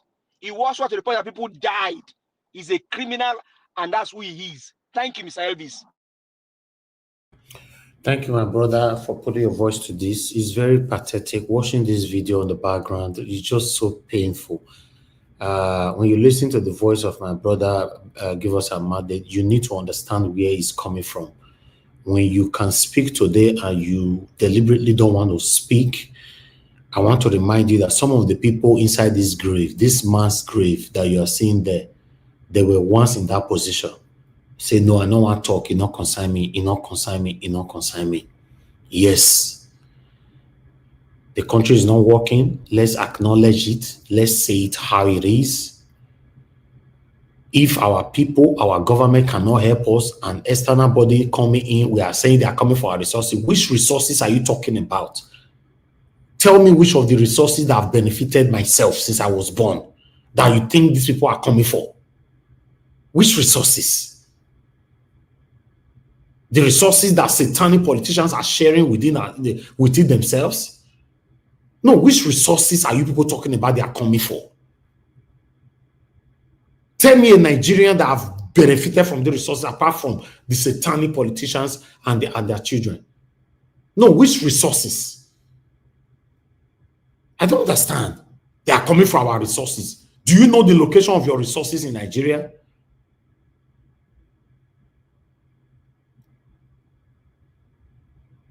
It's crazy. Ogoni land, the people they are suffering. They have oil. It doesn't look like they are the one generating the oil. They are suffering. You are talking about resources? If they have to take the resources and give us a better country, so be it.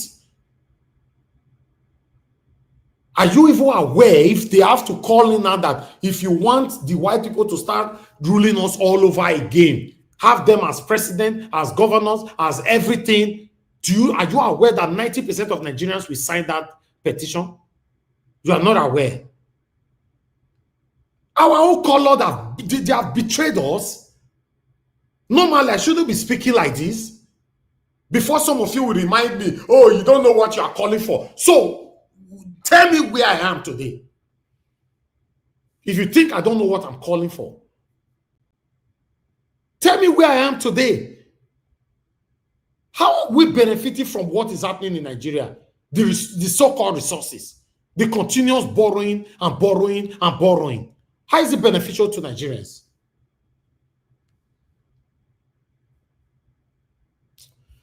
Mr. Tune, it's good to have you on the show. Good evening to you, sir. Please talk to us.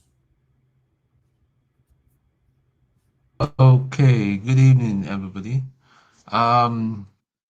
I came in to say hello to somebody specifically, and that's King Emeka. Emeka, good evening. I hope you can hear me. Thank God you've changed your tone, and like they say, the internet does not forget. I remember back about 8 months ago, you were very passionate about Tinubu, that Tinubu is everything that Nigeria has been. You were supporting him, a lot of rhetorics, a lot of back and forth. But thank God, thank God you come back to yourself and you're saying the truth now. Well, this is what we're talking about from the beginning, that if this man comes in, it's just a lot of portals are going to open. I mean, since he has come into government, it's one thing or the other. And let's just not forget, this man did not win the election. He did not win. He rigged it. He rigged it. He did not win. And let's not forget about the fake bishops that they had. They brought up bishops. All these things we don't talk about. The press now, all of them are speaking from the side of their mouth because they've all collected money. All the social media channels like Nigeria Watch, all of them has been paid. All of them have been paid. You can't criticize Tinubu. You can't say they will tell you no. You can't come and be talking this way and all that. Or have you verified what you're talking about? And that is just where we just found ourselves. But my prayer is, but I think it's going to happen. Since Trump, because Trump he's not your usual politician. In fact, I don't even see him as a politician, and that's why a lot of people don't like him. He's very, very brash and blunt. He's going to do it. So if this is going to start off with, by the way, somebody in this comment section is saying Igbo man that supports Tinubu is a goat. Emeka is not an Igbo man. Forget it. That's his pseudonym and all that. I know who he is. He's not an Igbo man at all. But thank God he spoke sense today. Thank you very much that you've come back to yourself, to your senses, and you're now speaking the truth. The truth will always remain the truth. You don't have to think very hard. You go to bed, at least you'll be able to sleep. Because I don't know why and how you are so passionate about Tinubu about 7 months ago to 1 year ago. I don't know. I don't know whether they gave you something and maybe the thing has finished and they didn't replenish it, and then common sense don't come back to your head now. You can't talk the truth. Thank God for your life, for being born again. But like I was saying in closing, I'm not going to be very long. America will come, but I doubt that there's going to be any boots on the ground. He's going to take out all those people in the forest, and the people in government are going to be exposed. And I think even if they want to even go very far, they might snatch people like Gumi and take them back to America, because Gumi is a very evil man. Ogatun, how are you certain that they will come? I just want to be assured every day, please.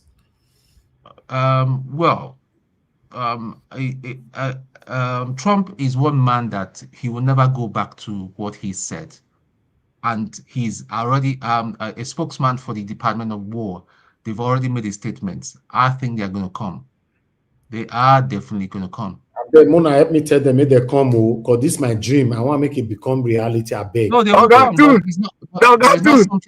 it's not something that they are going to announce anyway, but they are going to come. People are going to get those bandits are, because if you look at the bravado, the confidence, they work with swagger right now. They are not afraid. They are not afraid of anybody. They interact with, even with the top military officials and all that, brandishing their guns and all that. They are going to be, all these people are toast. In fact, they are going to be toast very soon. Okay. Fingers crossed. Thank you very much, my brother. Ogatu. Thank you. Okay. I just sorry, Naija Watch. Yes. Naija Watch. No, stop being the Dalton Thomas now.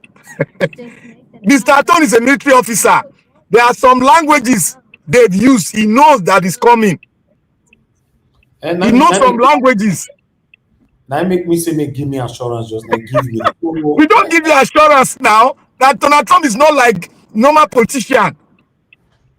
He don't want to go through any process of United Nations crap, because those people are just useless.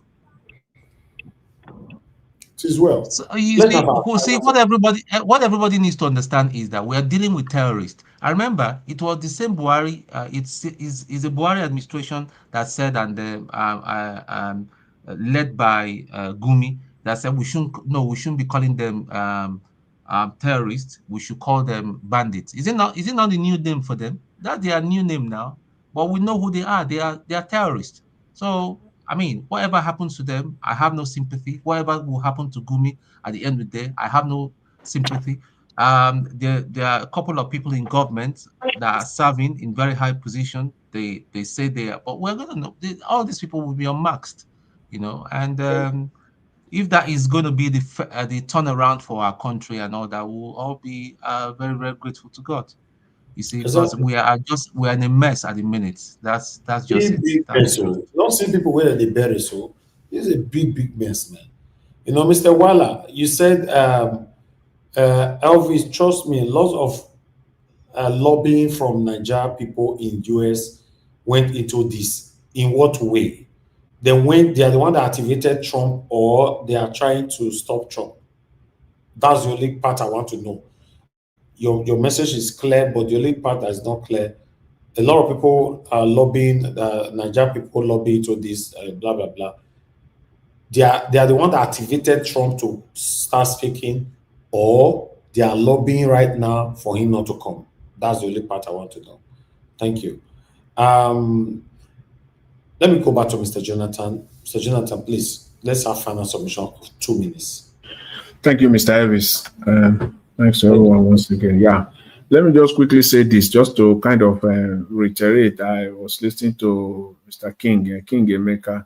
He said something that that it appears the US is moving swiftly, very fast. Yes, they are moving very fast. But on the Nigerian side, they are still swimming inside their ocean of lies. They can't get out of it. And time is counting. Time is not waiting for them. They don't know anything about deadlines in Nigeria. Deadline is not in their language. That's the way they rule Nigeria. There's nothing like deadline. That's why Buala has the audacity to go to the international media and be saying that Tinubu will need to complete his first term, and in fact, he needs a second term before he can deal with terrorism. So people should continue to buy for 8 years. Just look at their stupidity. that 2 years is not enough. In fact, he will need, it's just 2 years in his first term and he will need the second term. So Nigerians should continue to buy. Just stop all this lies. That for me, that is the only, for me, that's from day one, that's the only thing I know. Stop the lies. The idea that Muslims are also, being quiet is an admission of guilt. Americans knows that. The whole world, right-thinking people, they know that. And people who are inside this mess with them, they kept on saying it. It is stupid. Stop saying that. Muslims are also being quiet. You have admitted that you are a failure. You have admitted that people are dying in your country. That is the stupidest of all arguments I've ever had in my life politically. Because you are looking for something to say. You can't craft something tangible and come and look at the stupid statement from the Minister of Foreign Affairs. Look, just read that statement. That was what led to Trump to came out the second day. They are admitting that the Nigerians are being quiet. That's what you are telling them. Because you don't have anything to say. Because you cannot get out of your lives. And please, Mr. Eddie, let me say this finally today. What the Pastor Emmanuel, he said, whether you like it or not, you take it or leave it. Nigeria is an Islamic country. We are all inside it. Nigeria is an Islamic nation. I have here with me, because of that, I have here with me, I have the 200 naira note. I have the 1,000 naira note. I have the 500 naira note. And I look intently on each and every one of them. All right. Islamic inscription. That's the money they are spending in Nigeria. Islamic, and before you say that, all these stupid people, evil people, who does not want the good of that country will be talking about sovereignty. Is this sovereignty in a secular nation? Islamic inscription on all the Nigerian currency that they are. Thank you, sir. Thank you for calling in. Good evening to you. Please talk to us. Hello, good evening. Yes, sir. Niger Watch, how you doing now? This is Chris. Yeah. I called yesterday. Oh, God, Chris, yes. Talk to us. Yes. Thank you for all you do, and God bless all the panelists. Thank you all. Emeka, I come now. I come again for. Anyway, I'm not come for bad today. If you continue speaking like this, we'll protect you. All of us will become one family, because all we need is truth. Speak truth to the power so that things can work well. Thank you. That's all I just want to tell you, Emeka. Thank you for today. I appreciate all you said today. Thank you. Thank you. Niger Watch. Yes, sir. Black Panther, well done. Hello. Thank you, sir. All right. Thank you very much. Mr. Joseph Oji just sent a message. Says the office, please let it be known that about 2 European leaders are already liaising on behalf of Tinubu for President Trump to mellow down. And we should remember that Trump is transactional. Now make me the tell and say I have some doubts. I just want my dream to become a reality. Because I don't want all this Elvis. Go all calm now. Tomorrow they're not all calm again. Mr. Elvis, it's not going to happen on this one. You know why? This one is religious. It's not economic. This is religious matter. And Mr. Trump has a lot to gain politically back home at the local level. And he cannot. Mr. Trump will not throw his base. He won't throw them under the bus. Remember, if anything at all, Donald Trump's political destiny is on the line 2026 for that United States congressional election. He cannot throw the evangelicals, the Christians under the bus. If he dares, if anything, this thing is going to get hotter and hotter. It's going to get hot and hotter and hotter as we continue, as we enter 2026. So this is the wrong timing. This is what Mr. Donald Trump needs. And he has noticed that this is giving him some momentum among his evangelical base. So it's not going to work at this time. Hold Mona continue to give me hope that the hope I want to hear with that, to be honest. Mother Rita, please, man, your 2 minutes. Thank you, Mr. Elvis. Oh my God, I think watching you play this, the video of this coffins is kind of traumatizing me. I won't lie. But I'll just try to redirect my mind by coming back to the copyright stuff you were talking about the music. I would like to say here, Yunusa Tanko, when 2027 election comes, this message is for Yunusa Tanko, and I'm saying it because I believe he's close to Mr. Peter Obi. It should be an announcement that if anybody wants to use Peter Obi's name as a jingle, you should not put it on copyright. We don't want to hear that you're putting it to donate to Peter Obi's campaign. No, because there's no, I don't trust that anybody who says that would actually donate the money to Peter Obi's campaign if they want people to download the music. So please, if you have contact with Yunusa Tanko, you can send him this clip. Sir, please let Peter Obi know when it's time for election, he should announce that if anybody wants to use his name to, to create some sort of very good music for the campaign or some jingle, they should not put it on copyright online, because it's not for a good cause. That's just the message. And another thing that, I believe that this so-called Nigerian administration, the caliphate and the rest of them, I know for a fact that they also know that the United States have intel about everything that's been going on in Nigeria. They have agents everywhere, non-Nigerians and equally Nigerians of all tribes, if not all tribes, people who are multilingual all over the country. So they have first class information. So no matter what the likes of the overfed Orangutan, Combs, Asari, or Boala or Bayo Nonuga, no matter what they come to say online or go to the media and speak using the likes of OJ Okwe to downplay the situation, it's not going to work. They already have all the information, so they should stop wasting their time. We're not dealing with the Niger Republic. We're dealing with the United States of America. They already have all the information. They have all their spies all over Nigeria. Thank you. Thank you very much, Madam Rita, for that submission, but I'll come back to it. Thank you, Madam Origin. Madam Origin, if you are there, 1 minute. Yes. 1 minute. Mr. Niger was, yes, I want to answer your question just to help you boost and anybody that is here under the sound of my voice. We keep it in prayer, because I want to call your attention to what's going on. Okay, I want to call your attention to there is a program you made that Baba Ahmed on, I think it was on August 22nd. Check your listen, where Arise, or this person was asking Baba Ahmed a question.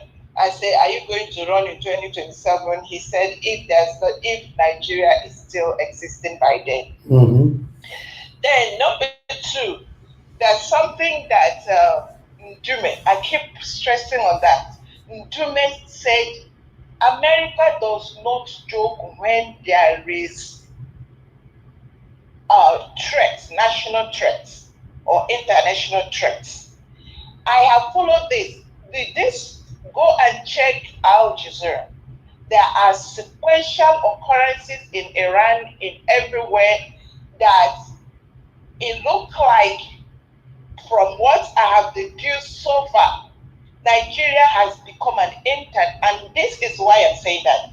For you to have the 8th international terrorist organization operating around the clock, 22 terrorist organizations, and there is every indication that Nigeria, not only to Nigerians, but is a threat.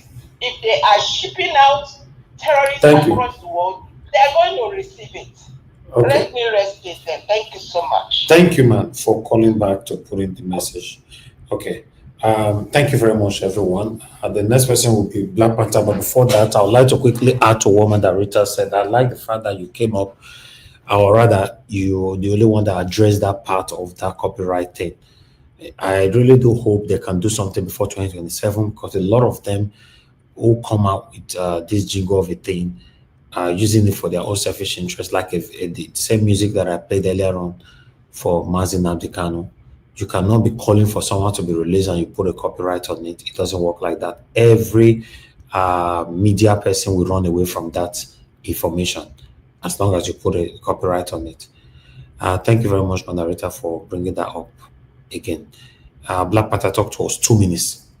Nanjao, thank you very much. And I thank Dr. Tone for speaking it out.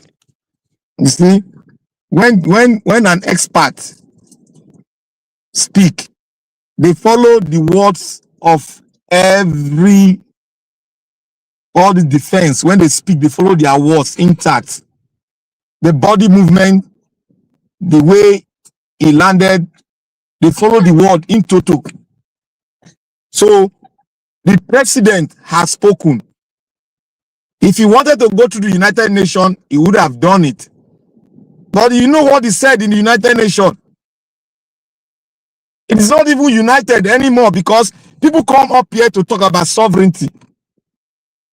So I don't know why we are talking about sovereignty when we don't even, when somebody, our fellow brothers are being named down. A sovereign state cannot protect its own citizen. Then you are talking about sovereignty. A sovereign nation that a one man can rise up one day and change your national anthem. You are talking about sovereignty. Sovereignty, where your citizens were named down by the soldiers. You are talking about sovereignty. At sometimes we just use misword. We use words, anyhow we see it, because some of us have been paid. So any word that comes to you, that will make people be attracted to you, you now start using it. Sovereignty. Your mineral resources, your gas are being sold out. You don't know where it goes. The money, no account is given to you. You are talking about sovereignty. The Niger Delta Development Company that they turned to Nigeria to you are still talking about sovereignty. I don't understand Nigerians. You think you have a country because all of us are celebrating Christmas and Islam every year. Oh, that makes you a sovereign nation. Where your mineral resources is sold out, where they take sand, Chinese come to your land, take sand. It made us to investigate that they are taking it, and we don't know anything about it. Where your gold is taken to Arab nation to sell as one of the best gold. You are talking about sovereignty. Who told you that you are a sovereign nation? Where you cannot speak. If you talk, you are named down. Cameroon, somebody has been ruling them for 45 years. Tell me any African country that will beat his chest to say, I am a sovereign nation. Where is the sovereignty? Where you cannot even rule yourself. Where you cannot be truthful to yourself. You cannot say, this is my country. You cannot be proud to say, I am a Nigerian. Let us go according to the name they gave us. Sovereignty. You have not sat down to draft a document for yourself. You are talking about sovereignty. Sovereignty. You are not part and parcel of your creation of your national anthem. You are talking about sovereignty. Okay. So we are all dumb head. May God bless every one of us. Let's continue to speak truth. And the truth will make Nigeria free. And the Pontus have made up his mind. After 19 days, they have already preempted the Nigerian government. And they are going according to what they have preempted them for. They are coming. Thank you. Thank you very much. God bless you. Thank you. Mother Suberry, God bless you, ma. Thanks for all that you always do. I'm always grateful. May God continue to bless you. God bless you, Mr. Joseph Orji, as well. Okay, let's hear from King Emeka. Your 2 minutes, sir. Oh, thank you. So there is this in-house rumor, or from the grapevines, in Aso Rock as well as other political spaces, that international organization, especially the United States, is mostly responsible for Boko Haram and also the surge of terrorism in Nigeria. I know our darling Tunanja has also made such rumor here. Well, what I would say is, if these individuals in Aso Rock who have been throwing out such rumors, either maybe through grapevines or in social media spaces or probably in media houses, if they feel so confident enough about what they are saying, publish it. Put it out officially. Accuse them. Accuse the United States, just like they're accusing you. But if you're not confident enough, then keep your mouth shut. Stay quiet. Because in all this, you have not demonstrated competence in addressing insecurity challenges in Nigeria. They've also been not just rumors, they've been reports, intelligence reports, media house investigations, Senate hearings, and even from Senator Oshomole, pointing accusation fingers that retired generals are responsible for banditry and terrorism in Nigeria. So I think we need to do some in-house cleaning before we begin to look outside and point fingers. If we have sorted ourselves in-house, maybe we might be able to see where the other angles are coming from. But because our hands are also dirty, and possibly maybe we are also drunk, we can't see clearly. That is why we are spreading rumors that we cannot provide evidence for. This is my official statement on those speaking about international funding and meddling of insecurity in our country. Then I want to say something quickly before I hand over. Let me just say. So what's the path forward for all this? I think Nigeria needs to exert its diplomatic presence in Washington. It is sad. When you say this, some people come out and in the name of tribalism and they begin to say Tinubu's administration is doing well. Show me the results. Show me the report card. If the Tinubu administration for 2 years have not appointed ambassador, it clearly shows that the man does not even know what he's doing. People are saying it's as a result of financial constraints. How can you say financial constraints and just 2 days ago you are now asking for extra budgetary approval to increase our budget deficit again? It clearly shows this consistent trend where we continue to expand our budget and we are not following through on budget implementation. Clearly shows that this president is incompetent.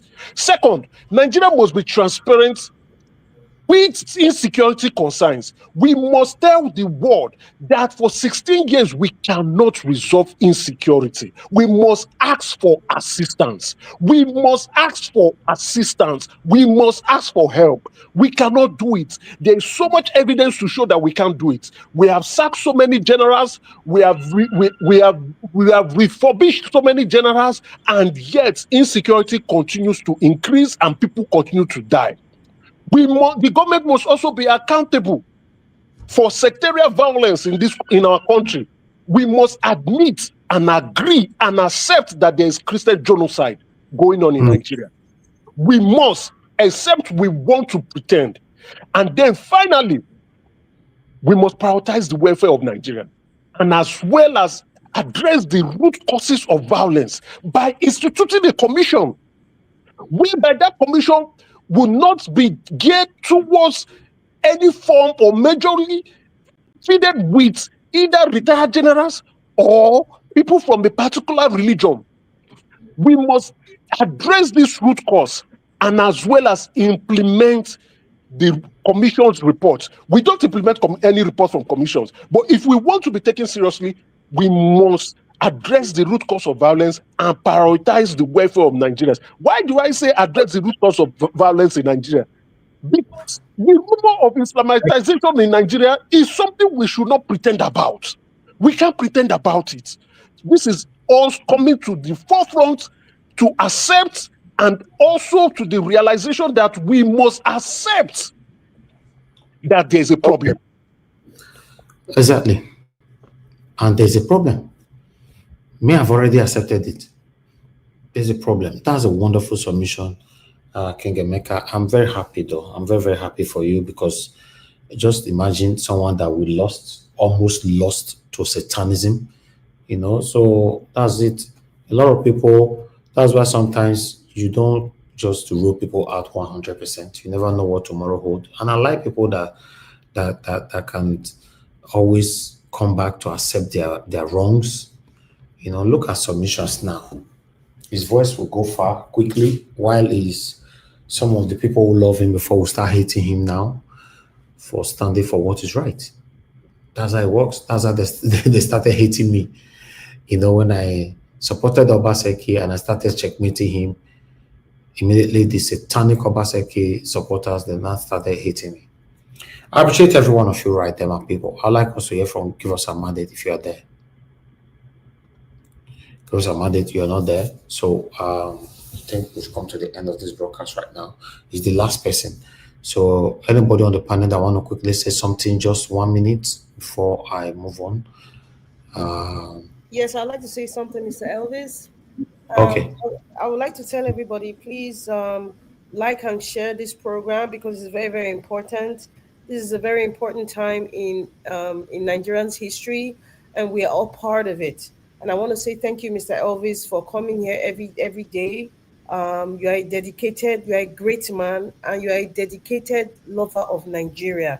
You know, and please, everyone, we just need to support one way or the other, even if financially, or you come here, or you share this program, or you want to hear your ideas and information. Please come every day. No matter what language, you don't have to be eloquently, you know, you don't have to come like an eloquent, even if it's pidgin you want to speak, or your language, and you need to send out information to your people to understand what's really happening, and to also debunk the lies of the likes of Daniel Bwala, or people who come in the media, different media spaces, lying all over the place. Please do it. And if you have the opportunity to be in any media space right now, yes, right now, if you have the opportunity, go into these media spaces. They might not allow you, but your message has been sent. Go in there and expose the lies. Anybody who is giving wrong information, go in there. If you have the time, if you have the opportunity, please do that and expose the lie. They would block you, but your message has been sent. Thank you very much, Mr. Elvis. God bless you. And Mommy Diaspora, I love you so much. Mr. Elvis, more grace to your elbow. And I pray that the Lord will continue to give you strength to come here every day to help us disseminate information. Thank you, everyone. Thank you. Good night. Thank you very much, Mother Rita. Thanks for always speaking truth to power. I appreciate you. Okay. I appreciate every one of you. To Nigeria, you just come in now. We don't close already, unfortunately. I don't want anything to drag me back. You'll be listening since. Next time, please come on time. We're going to be here again tomorrow. But I'd like to give you just 2 minutes to say something quickly. Just 2 minutes. Keep to it, please. To Nigeria, 2 minutes. Thank you. Thank you. I didn't think you were going to let me in again. I appreciate it. And greetings to all the panelists, the chat, and the viewers. Yeah, regarding the military plan, I think maybe this is what Nigeria needs to jolt us to where we need to go. Because when we've been talking about national security, we've never really taken it seriously, from the president to even the people. And the people, they are the same as their president, because the president don't take it seriously, the people don't take it seriously. When I come here, argue with so many people, tell them, okay, how much are you going to pay to secure the country? Who is our enemy? You will see that we don't see security as a serious problem. But this is going to be a serious problem. And if Trump comes and starts bombing Nigeria, maybe that will wake us up. We will start doing the right thing. After he leaves, then we'll be like, okay, let's make sure we are secure, we become a strong nation. you will find out that all our infrastructure will survive then. Nobody will be breaking, our trains are not going to be derailing, our pipelines are not going to be, they are not going to be stealing crude oil from our pipelines. Airports are going to function. Everything is going to function better when you secure them. And I think that is something I'm looking forward to. This is why I supported Trump coming to office. I didn't think he was going to try to attack Nigeria, but I think he was going to do something to open our eyes up. And not the only Nigeria, the entire black community is going to open our eyes up. And maybe this is one of the events. Thank you. Oh, thank you very much to Naja, please, for giving so much information within that 2 minutes. If now some people now, that 2 minutes not will reach, I appreciate you for that. But next time, if you want to speak for more minutes, please come on time, because we need to round up right now. Apart from we doing this every evening, we have a lot that we are doing. For us to do this is, it's not easy. So sometimes I just want to close early, even when it's not early. It's already 3 hours, 38 minutes, still counting.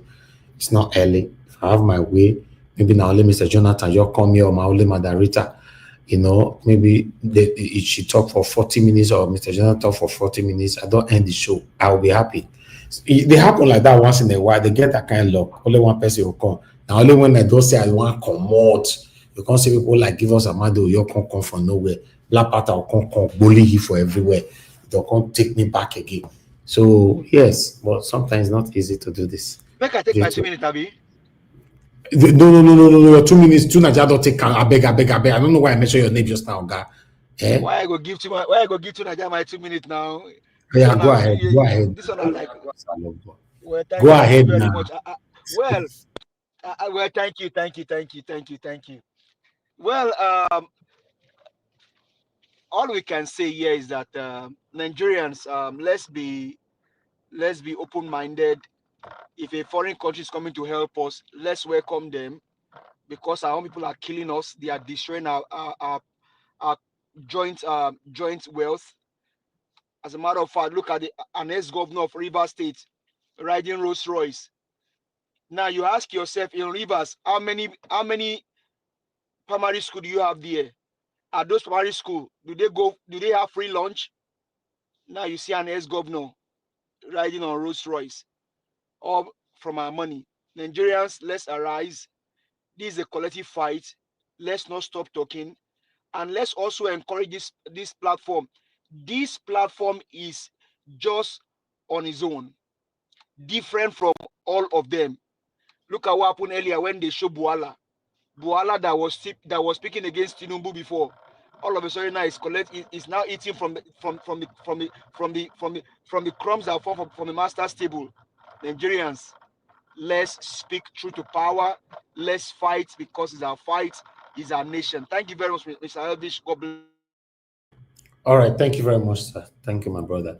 Okay, CEO, you said I should come back to the UK so that we can have the same time. I wanted to be coming out the same time with UK time, when they changed the time. Because normally now it's 9:46 now in the UK. Except if people want me to be doing that, then I'll go, because whenever I'm in the UK, I use UK time. So which the 7 p.m. in Nigerian time will be 8 p.m. in Nigerian time. I can do that, but still, I don't need to come to UK to do that, CEO. Yes, sir. I just want to take this opportunity to say thank you to everybody. Emeka, God bless you. Keep doing the good works of your forefathers, speaking the truth, because there's nothing we have left but Nigeria. So, my brother, just keep it on. We are protecting you, no matter it is. Even the prodigal son was accepted. We cannot throw you aside, because we are human like us, and you are prone to mistakes. I thank you for speaking the words. God bless you, and God bless everyone. Thank you, my brother. I appreciate you. Thank you so much. Okay, Midwest people, you just come in, sir. I just try to be fair, because I gave to Naja to come in, but I also give you the same 2 minutes. Talk to us. Good evening to you. 2 minutes. Thank you very much, my brother. I greet everybody, both listeners and viewers. Why you they give this Okwebolo people? Why they give them 2 minutes? Now 0 minutes, forgive them 0 minutes. Say Midwest people, now my elderly brother. Because of the top politics. Mr. Midwest. And my How senior many brother, they classrooms talk to don't build me. now? You don't tie your role, Mr. Midwest. Now only because of politics, now make me the talk to her like that too. And my elderly brother because Make I put small thing. You know, the thing is, I just come me. Sorry, Naija Washer for the flow, but I need to rest because of the hour where I tell you start work. But this one, I just want to put small thing. I did day for, you know, most time the listening contribution. I thank you for your work, for your team, for people, you know, for the good work of analyzing our country all the time. The thing is that it's like Nigeria has reached that point where I always said there's a time is coming where Nigeria will feast everybody. Because currently now, a foreign power is talking about our issue. Perhaps it might, definitely as they are pointing to our problem, they might also have their own interest as well. But nevertheless, we can't just continue like that, whereby it's as if life has no meaning again. If you tune news, they are buying people, and the government are just talking. So all I will say is that we cannot stop America to come. They are coming. And we need to also prepare ourselves to figure out what exactly is their plan for everybody. So that's what I just want to contribute. We in the South, we need to unite as a people. If the Northerners also want to unite for what they believe, let them also unite. We are not the cause, because those who are creating this problem, they are merely politicians. I understand that every region and every part, all Nigerians are victims of this circumstance, but something have to be done. There must be a point where you have to come to an end, and I think this is one of it. Because if we don't prepare properly, the whole superpower is going to descend on that country, and we may even go from, God forbid, from this bad situation to worse. So, but if we organize ourselves properly, when they are shaping, we will have a united voice, and I think that will help us. And that's just my submission. Thank you, my brother. Thank you very much, Ogami. Those people. It's good that you put a voice to this. I appreciate you. Ladies and gentlemen, we've come to the end of the broadcast. I want to appreciate every one of you that came into the panel today. Mr. Jonathan, Madam Rita, Kios Amade, King Emeka, Black Panther, Two Niger, Midwest people. God bless you all, my people.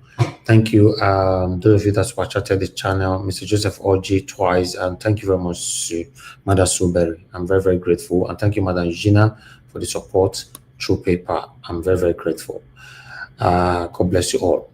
Thank you, everyone, right there on the comment section. And my mother of all my diaspora, thank you very much, mommy. I appreciate you. Thanks for all that you do. Abu Azim, my brother, thank you for all that you do. We appreciate you always. Thank you very much, Mr. Pansat. You're asking for link now, Mr. Pansat. Hi.